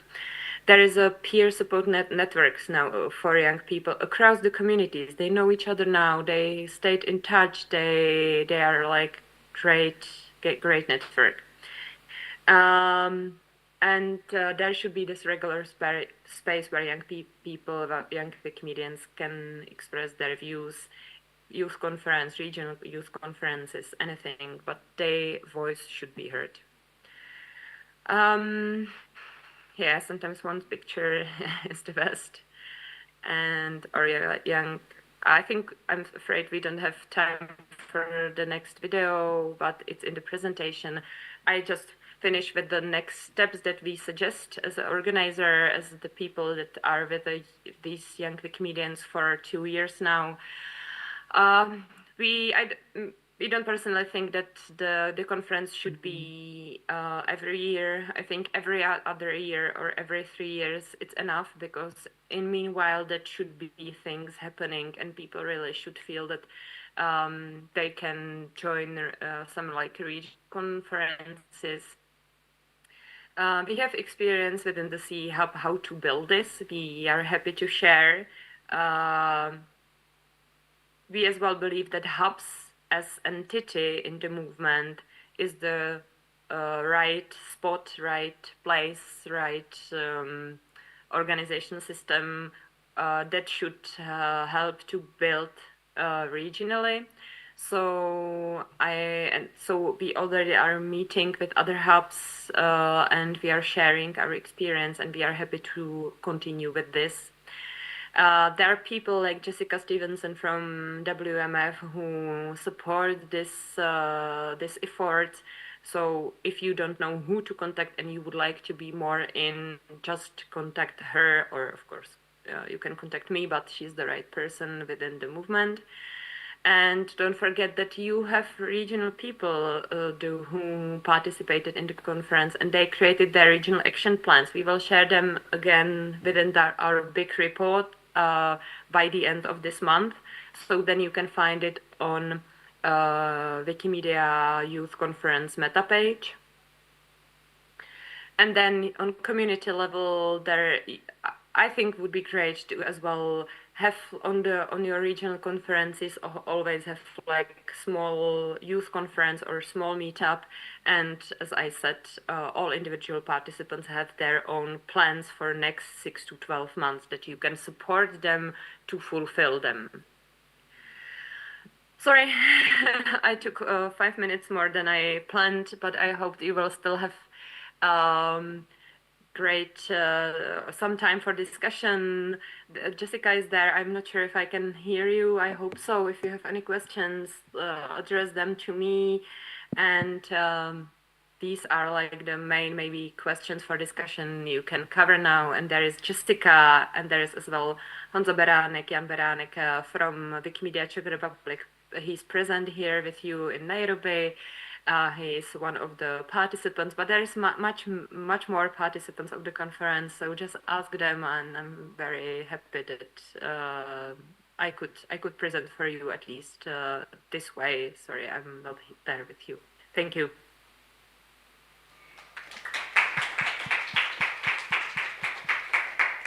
Thank you so much, Clara. Can you hear me? If you can just give me a thumbs up. Can you hear us, Clara?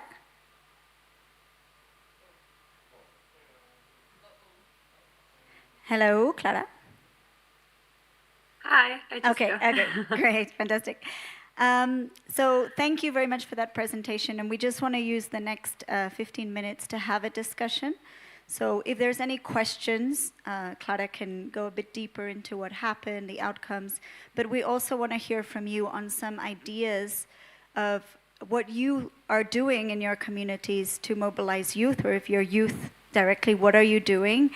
Some of the conference participants are here, hearing from them what happened after the conference, and how, what can we do as a global community to create systems to support this? So this is your time. If those who are at the back want to come closer, we can have more of an intimate discussion. Yeah.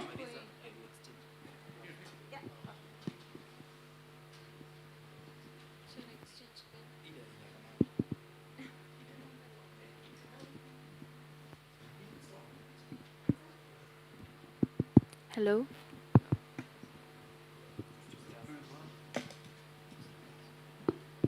Hello. Okay, yes, that one works. Hi, everybody. My name is Angeli. I'm from New Zealand, and I'm Wikimedian in residence at Auckland Museum. I just wanted to share the work that we do at Auckland Museum because I think it's pretty amazing, and also could be something that maybe you guys could implement in your GLAMs. So every year Auckland Museum hosts a cohort of summer students from university to undertake research projects at the museum. In the past 2 years we have hosted a Wikipedia project. So that focuses on creating resources on Wikipedia about Auckland's local histories to create resources for teachers and students for the New Zealand Histories curriculum in schools. So I actually went through the program in its first year, and that's when I started my Wikipedia account in 2023. And then since then, I've now become the full-time Wikimedian in residence, and I supervise the students that come in. So we had a cohort of 5 students at the end of last year and into this year.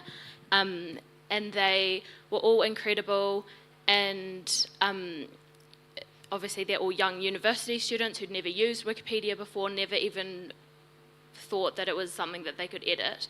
And now 2 of our past students are members of the board for Wikimedia New Zealand, so they are able to give a youth perspective to the work being done, because the New Zealand editing editor base is quite older. It's not like a lot of the user groups that we see here. It's quite a lot older, so it's really important that we have this youth engagement. And then another one of those students is now employed at another GLAM organisation as the Wikimedian in residence for an archive. Yeah. So we do some really, really cool work, and we're inviting a new round of students at the end of this year as well. So I would love if anybody who's like part of the youth conference wanted to speak with my students and talk a bit about the opportunities as a young person in the space, because yeah, this program I think is really special, and it would be great for them to be able to connect with other young Wikipedians. So yeah. Thank you. That's fantastic. And there's a ECAP youth group, so it'd be great to connect them with the global group, but also with the regional group, and see how they can start participating and mobilizing.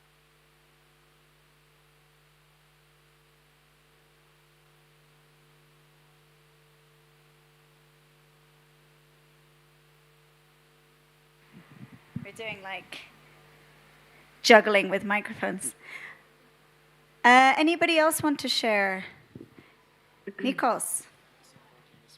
I will be brief. So the youth conference was, from my perspective as Nikos from Greece, it was a very good opportunity for the youth group members, of the C youth group members, to be involved in the preparation of the conference. We helped be facilitators, we helped with the promotion of the conferences, we did our social media publications in collaboration with the organizing team, from the Czech Wikimedia chapter, but it was a very learning experience for us. We learned a lot of things.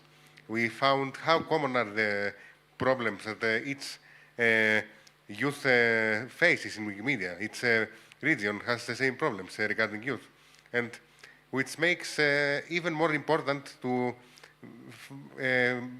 transform the connections that happened during the conference into a global youth alliance with the purpose of improving the situation of youth in the Wikimedia movement.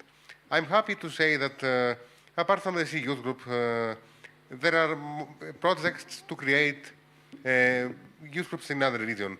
For example, I've been supporting more or less the North American community and also recently the Sub-Saharan African community, which is also interested to make their own youth group.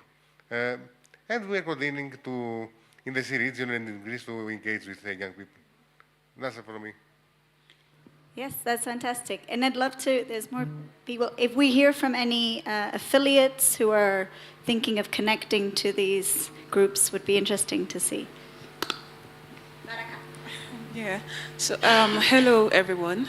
My name is Barakat and I'm from Nigeria. I got the scholarship to attend the conference, but I couldn't attend because of the visa issue. So, but I've been following the conversations on the Telegram group and all of that, and it's really impressive because in sub-Saharan Africa, we have the largest number of youths contributing compared to other age groups and all of that. So it's a very good initiative. And I reached out to Nikos, and we've been trying to look for how to have a youth group in sub-Saharan Africa. So the discussion has started, but we are still considering, because we also have something there, Wikivibrance is there, and we don't want to replicate efforts of already existing groups and stand out and collaborate with other groups like Wikivibrance, Let's Connect, which I've also been participating in. So I just want to say that I feel, I hope that in the following years, in the coming years, this can expand and can accommodate more people, because in sub-Saharan Africa, I think only 3 people were able to attend the youth conference, which is really, really low.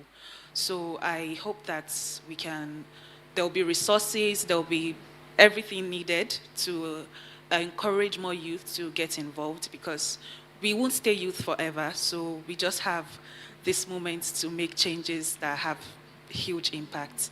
So thank you very much. Thank you. I like what Barakat was saying about the connections and not replicating. So there's, there's Let's Connect, there's Wikivibrance, and also there's a conversation in several communities around the Sub-Saharan African Hub as an initiative, and that's where there should be youth representation. So that's another connection to make. If you can, I think first, yeah. Oh, is Clara still? How much? 5, okay. Okay, so Youngjin from Wikimedia Korea, product manager right there. So we eventually had to send Aspir as the representative for the Wikimedia Korea. That he feels it was like very enjoyable and exciting experience, I can say. So it was like great. It's an honor to send him as a youth representative for us to send youth conference. So what I can say is 2 things. So first of all, like I think what the outcomes, when I seeing the outcomes from the presentation, I kind of agree that like the peer support and like the motivations are kind of important to making our youth users to be contributing, because what I interviewed one of youth users, the key motivates, there is somehow the motivations are going on and they become the technical contributor, or they become the rapid growth of the YouTube shorts and etc. That makes like some people are getting the knowledge, and knowledge makes like the very dominated by the videos and short videos and what they learn. So I feeling it's kind of the challenge. So I think next conferences we have to figure out the challenges that experiencing with the changes of the people's getting information as well as AI. Yeah. Thank you very much. I'm Imano Kofi Frimpong from Ghana, Open Foundation, West Africa. Yeah, we had one of our volunteers, Wikimedians, being able to come to join the youth conference, and he shared the report with us.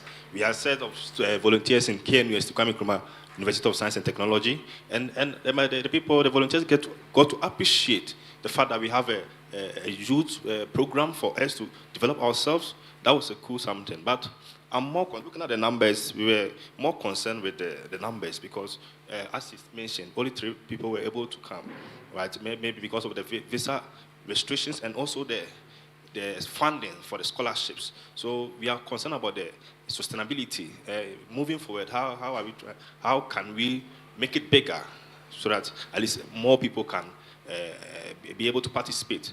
Because we had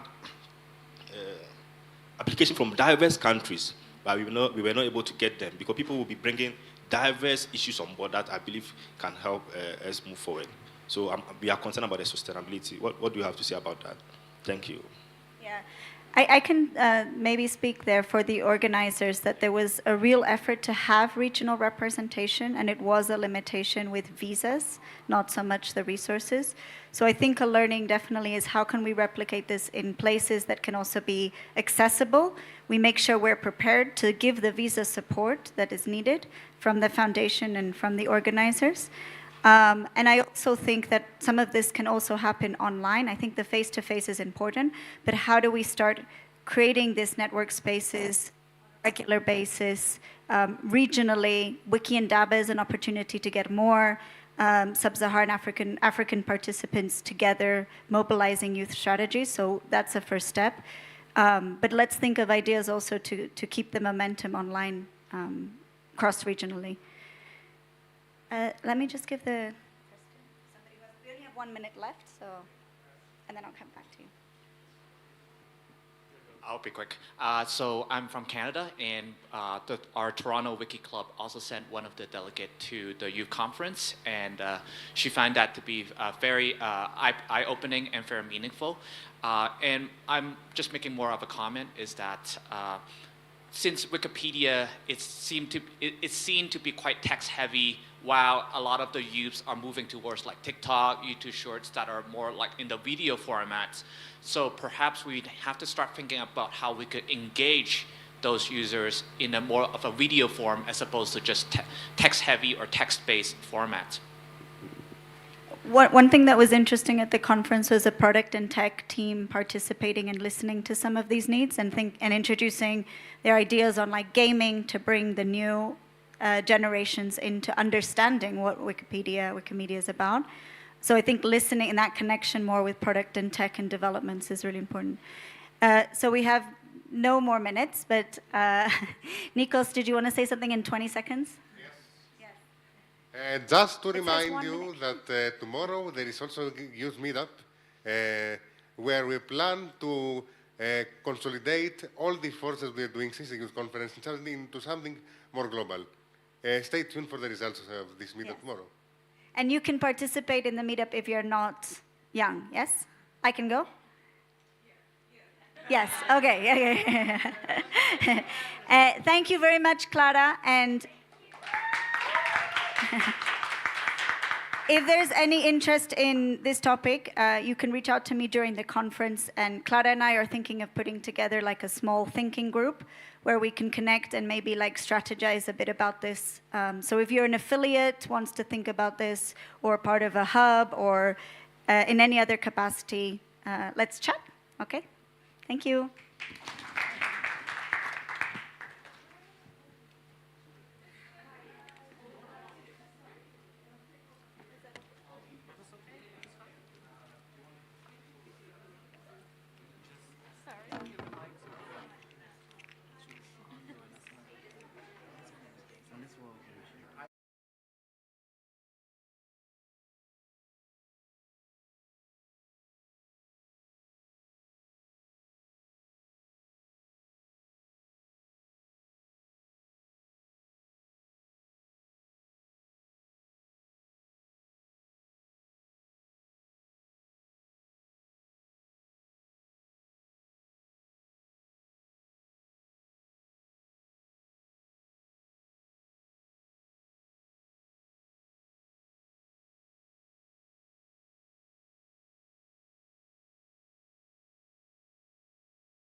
on? Yes, it is.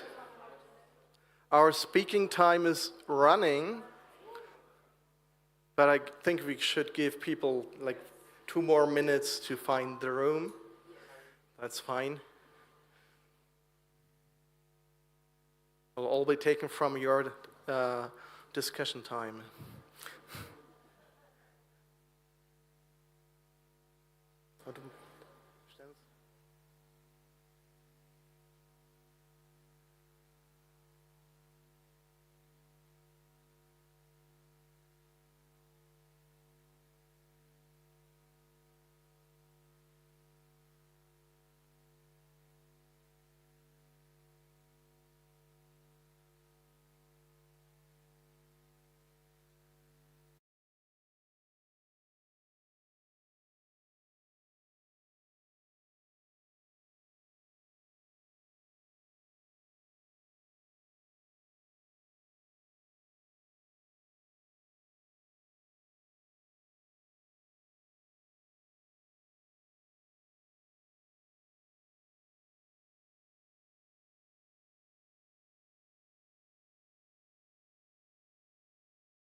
I'm waiting for the next slide, which will be hopefully participation. I will try again. There it comes. And we also ask our community, do you know where to participate?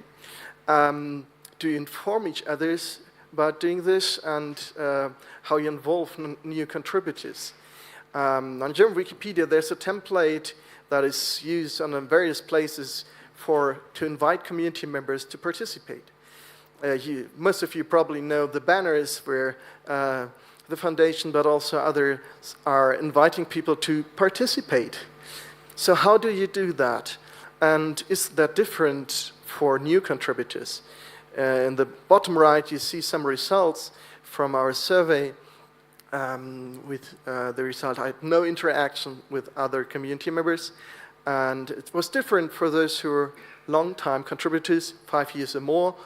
They know 50%, and those, no, 50% don't know spaces who are not, or less than 5 years active, and those who are more than 5 years active knew only a third knew no spaces. So there's definitely a difference in people joining our projects and having interactions with each other.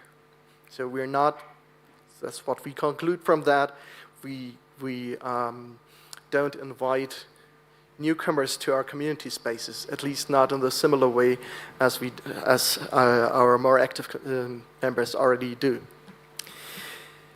But we also looked outside of our home wiki box, and we want you to invite doing this as well. So do you communicate with other Wikimedia projects? How do you do that? Do you use MetaWiki, for example? Do you have spaces like on English Wikipedia, the Village Palm for Wikimedia Foundation? Do you interact with Wikimedia Foundation at all, or with a local affiliate if you have one? When you're a member of the affiliate, you can, of course, change the setting and say, do you actually interact with your community, or are you just doing your very own business? So, something we, for example, do, we have a community forum where we invite the German community to get informed about the activities that happen on German at Wikimedia Deutschland. But there are other means like conferences, one depicted here, BeroConf, or virtual spaces like Wiki Africa.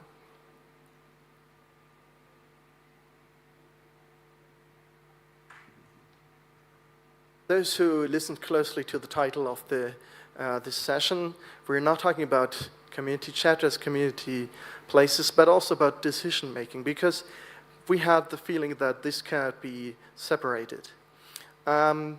So we also want to know from you how decisions are made in your community. That's a tricky question. And we had a conversation just before this session here. How does this happen on smaller projects? I often said arbitrary decisions by a small group of people, but maybe I'm wrong. Maybe my perception is wrong. Please prove me wrong. Do you have requests for comments? Do you have polls or surveys where you actually come and make a decision? And how did that evolve over time? So,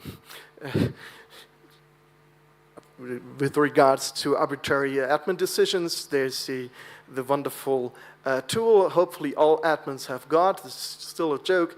I think on some projects, the buttons you get and push whenever you take an admin action.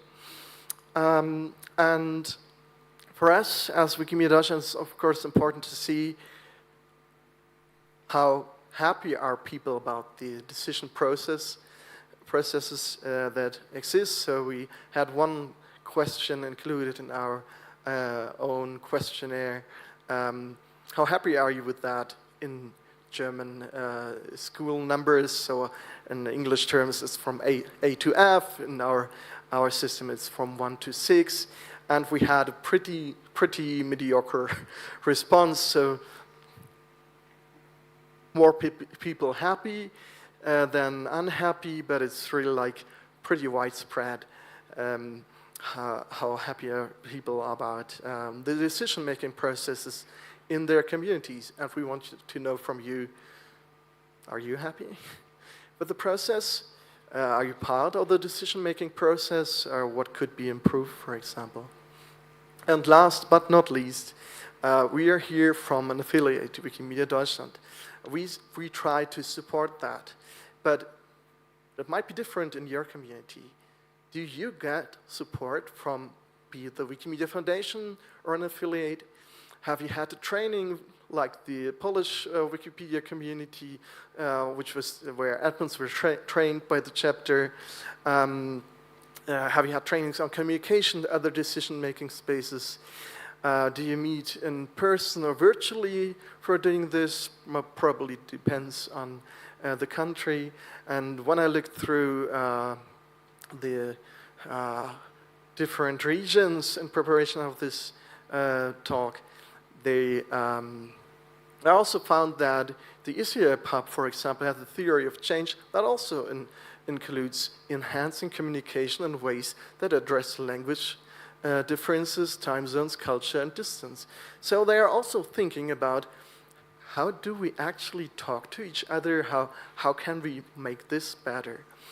And obviously, that's one of our goals, to make things better as a support organization and to make our community aware that we actually exist. And you can see here in the bottom right results from our 2023 and 2025 survey, how many people at least know that we exist and are there to support them if they need support.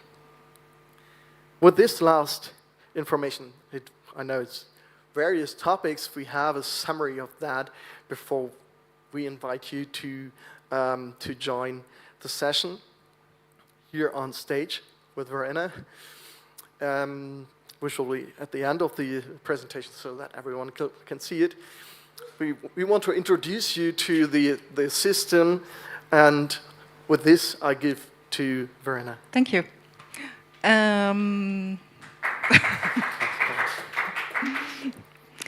Okay, we have a small but super high quality audience here. And I know we are competing about the late afternoon fatigue here, but I would kindly ask you, everybody who is an active contributor to any project, if you would please quickly stand up. You can sit down again, but active for any project, if you're an active contributor. Ray, I've seen okay. Thank you. You can sit down again. Yes, next slide. We wanted to use another format, which is not so very common at Wikimanias. I know you're used to sit in the audience, then maybe ask for a microphone, but as we are not the experts and we don't want to stand here in front of you as experts, we would like to invite you for a conversation. And it's pretty easy. You just come here, take a mic, and talk about your community and your thoughts. And to make it easier, we give you some clues with the next slide. So, coming up. Everything Martin just talked about, we summarized. So just look at that and think about it for the community where you are active in. Where in your community does communication happen?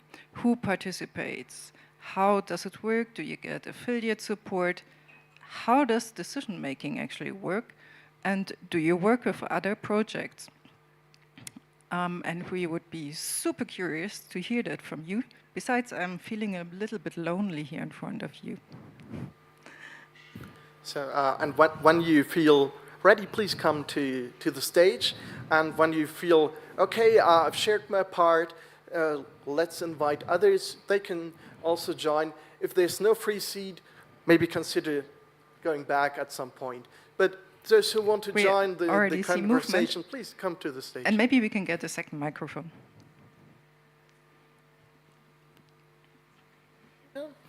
Hello. And could you also say which project you are working on and the language? I'm Ferdinando from Wikimedia Italy, and I work mainly on Italian Wikipedia. I have to say preliminarily that I really admire the work that Wikimedia Deutschland is doing with the community. And I fear that if we even proposed a survey on these kind of things, we would not be accepted so willingly by the community. So we have lots of work to do on this topic. So as for community decision spaces, where of course all the decisions are taken on Wikipedia, there are some informal channels, and actually we have got a bit of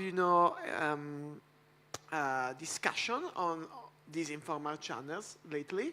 So there are informal channels, the Telegram group, which is linked to IRC, the admin chat. I think there is, I'm not an admin, but I think there is 2 of them now, and then of course private communication, private groups and so on.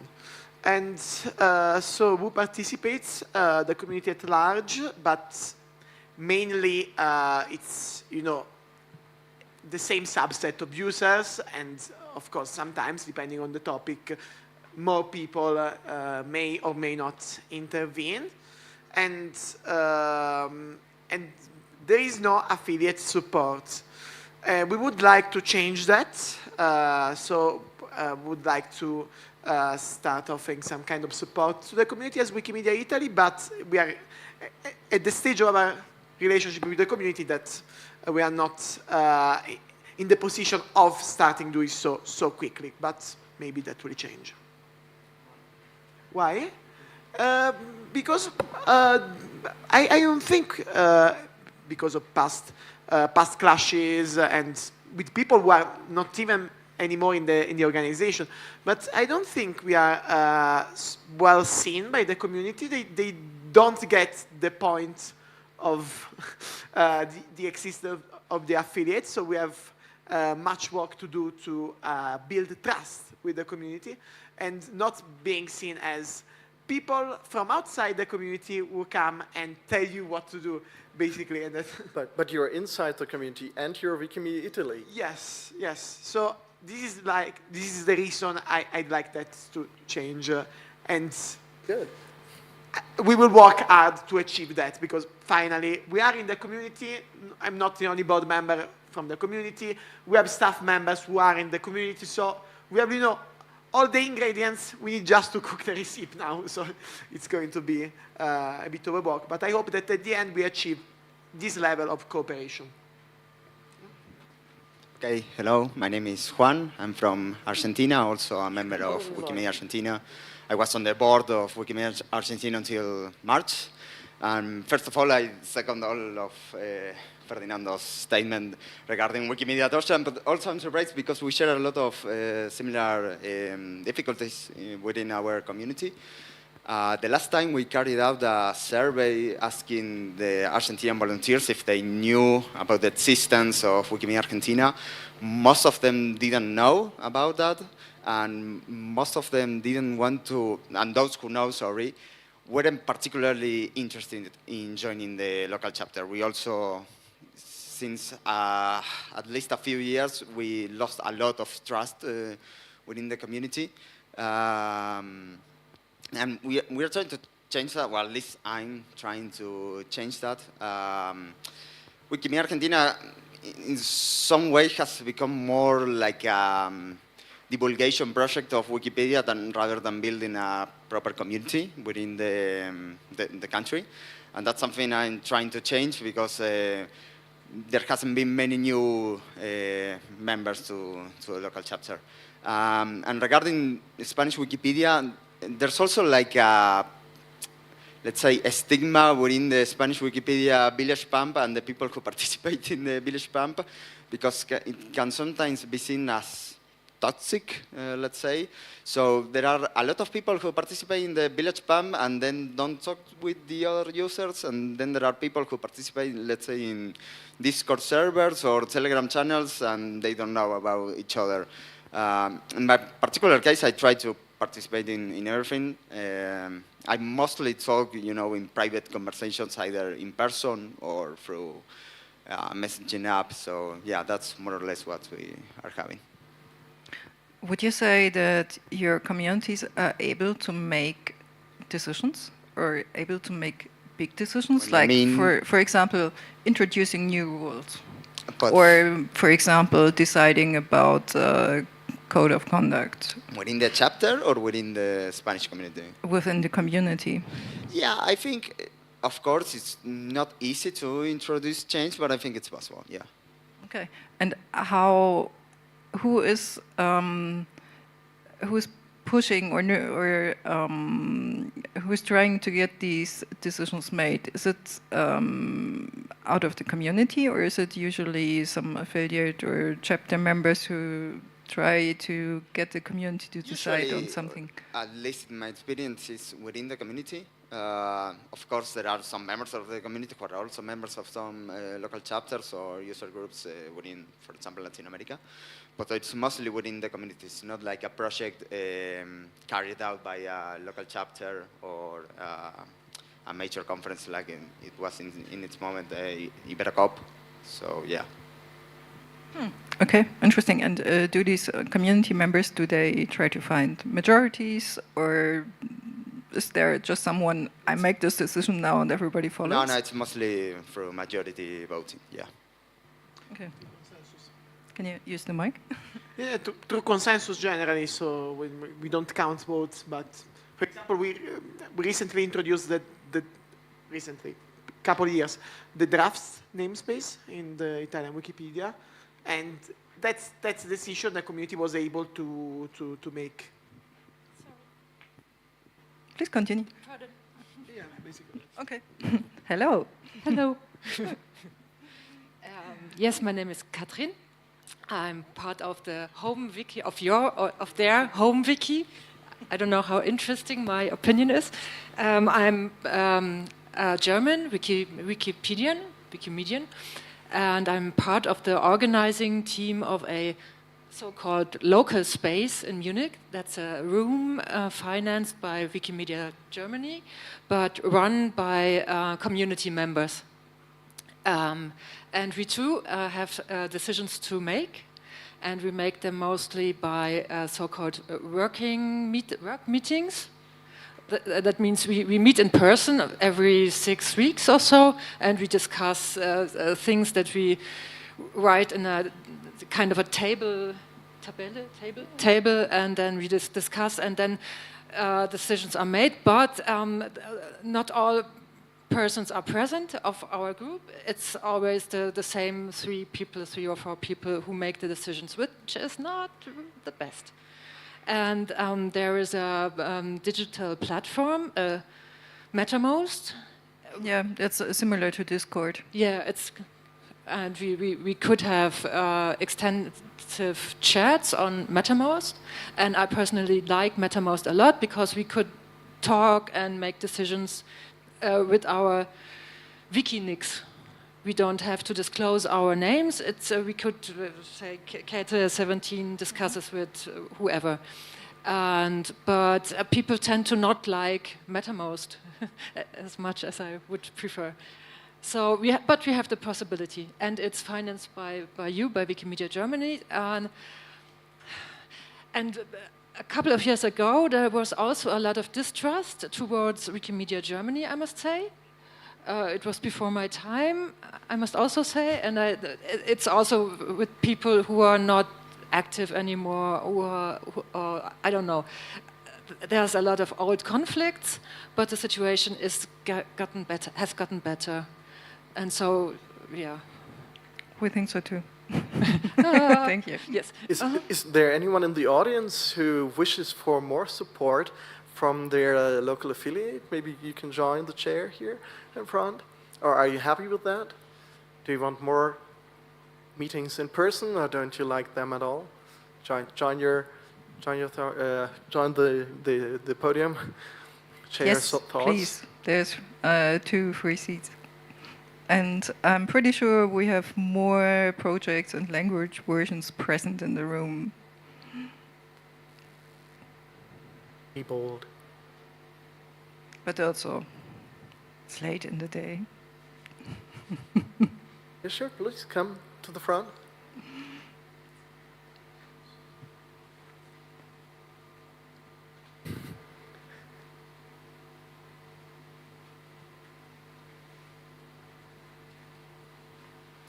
Oh, I'm looking forward to the conversation on the Polish admin support program by one of you, at least. Please come to the front. Hello. Can you briefly introduce you and which project you're working on? Bon, excusez-moi, je ne sais pas si vous avez constaté, moi j'ai des kits oreillettes sur les oreilles, donc moi je ne comprends pas l'anglais, donc depuis le début je suis seulement à travers la plateforme les explications en français, donc je ne sais pas si je pouvais parler comme ça en français. Okay, I know a little bit of French, unfortunately not enough, but I think we will have a translation available. D'accord, bon, s'il n'y a pas une traduction, donc je pense que ce n'est pas nécessaire. Donc, je vous remercie. Je ne parle pas français, pardon. Donc vraiment désolé. Merci.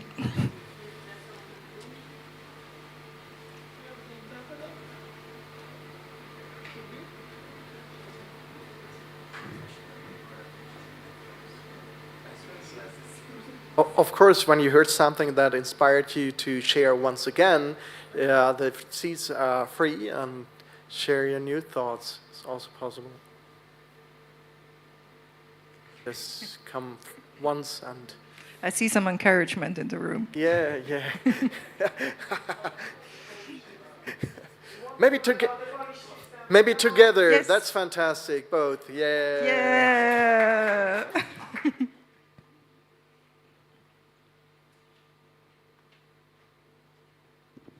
Okay, everyone. First of all, I'm currently on movement communications team, and my knowledge is vast, and I don't know how much I can tell about different communities.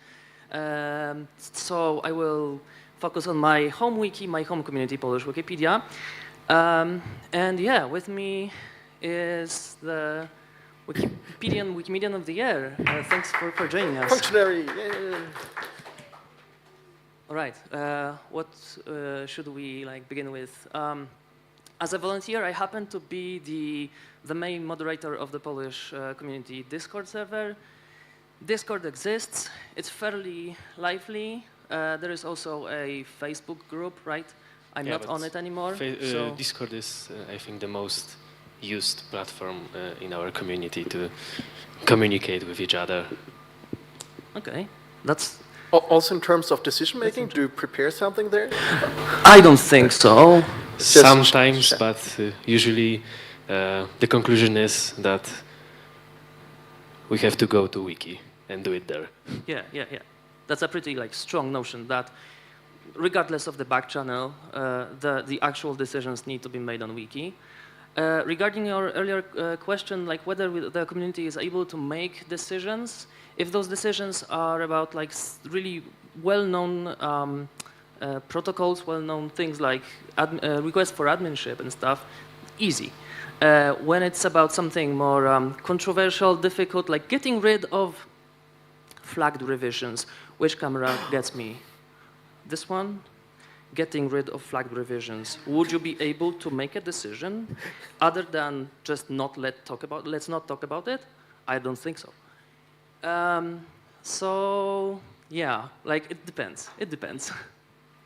Okay, so and what happens on Discord then? If decisions are made on Wiki, what happens on Discord?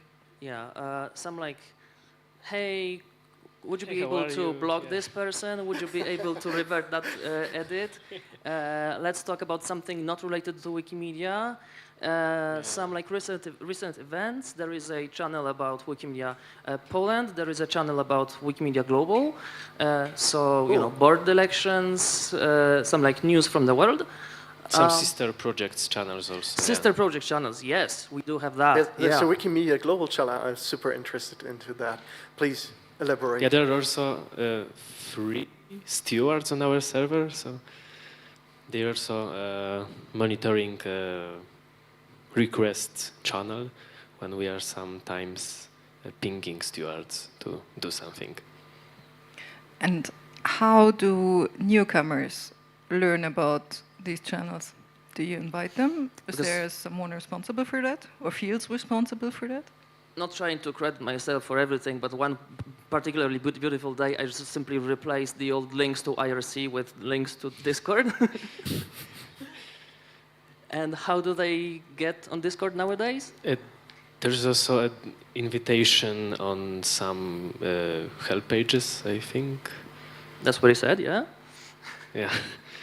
Okay, so whoever finds the help page then can proceed on his or her own. But perhaps they get there from the invitation that is being sent automatically to their talk page, right? Yeah.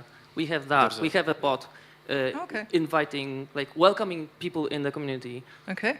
Yes. Does Wikimedia Poland ever use central notice banners to make people I of think something aware, for like the admin training, for example, or your conventions, or surveys? Meetings, definitely. Yeah, we have admin meetings every year since 2022. 3. So there were 2 already, and this year is also in plans. Okay, and another question. Would you say that most of your community members are aware of all the communication channels, that their Discord exists, and would you think they are aware of discussions that are going on, or is this just a part of the community? Let's test the capability of our YouTube chat, if the chat is live. Are you aware of the closed Polish Wikipedia administrator wiki? Really, it exists. Yeah, I'm just asking the community because, like, I am aware because I am an admin. There used to be a secret one for German Wikipedia as well, long ago. Theoretically, it's not secret. It's just, you know, closed just for Ours admins. was secret. And we naturally do not discuss there anything that is not strictly related to the admin's workflows. I'm talking about German Wikipedia. Yeah. Okay. Are you changing your role now? Are you? I'm changing my role. I'm talking about German Wikipedia now. So yeah, there were really pushbacks from regular community members when we first wanted to have a admin channel on IRC. Like, will you make decisions there? What will you do? So it was like, is it just chit chat? So it's just chit chat. Usually it's just chit chat.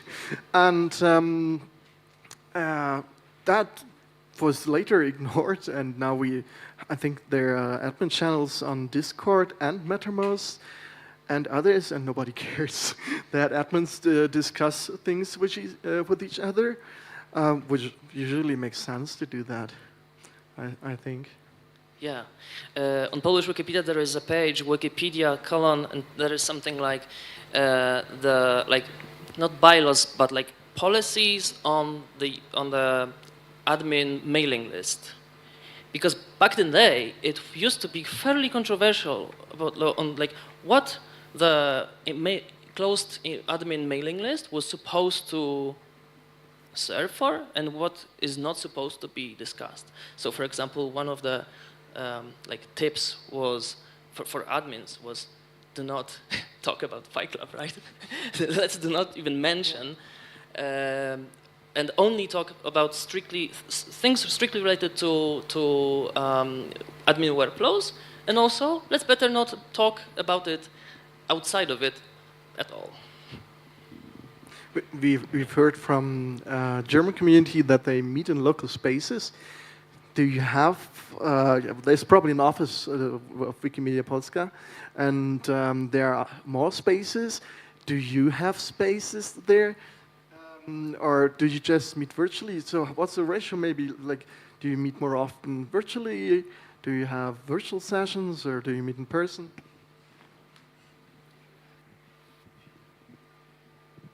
Okay, I'm not the best person to address this. I'm not the best person to address a question about the current practices. I do know that there are, of course, regular conferences, but I know little about the current, like, more detailed projects of community support. I was hoping that our steward would know more, but I do not. Okay. And how do stewards meet? Do they Polish usually? Do stewards usually meet virtually or in person? Do they meet at all? That's my first Wikimedia meeting, so I can't say something more, but I think virtually. Virtually, yeah. Monthly meetups with the foundation.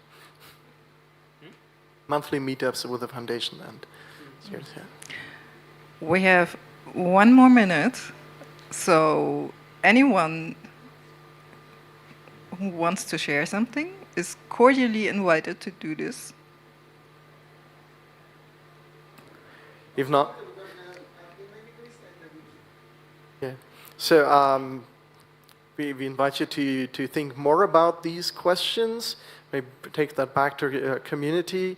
And if you have questions of how we do this and what works and what not, please talk to us. We're still here at the conference. Thanks for joining. Thanks for being part of this experiment with the fishbowl. And have a good community chat here, but don't make too many decisions. Thank you.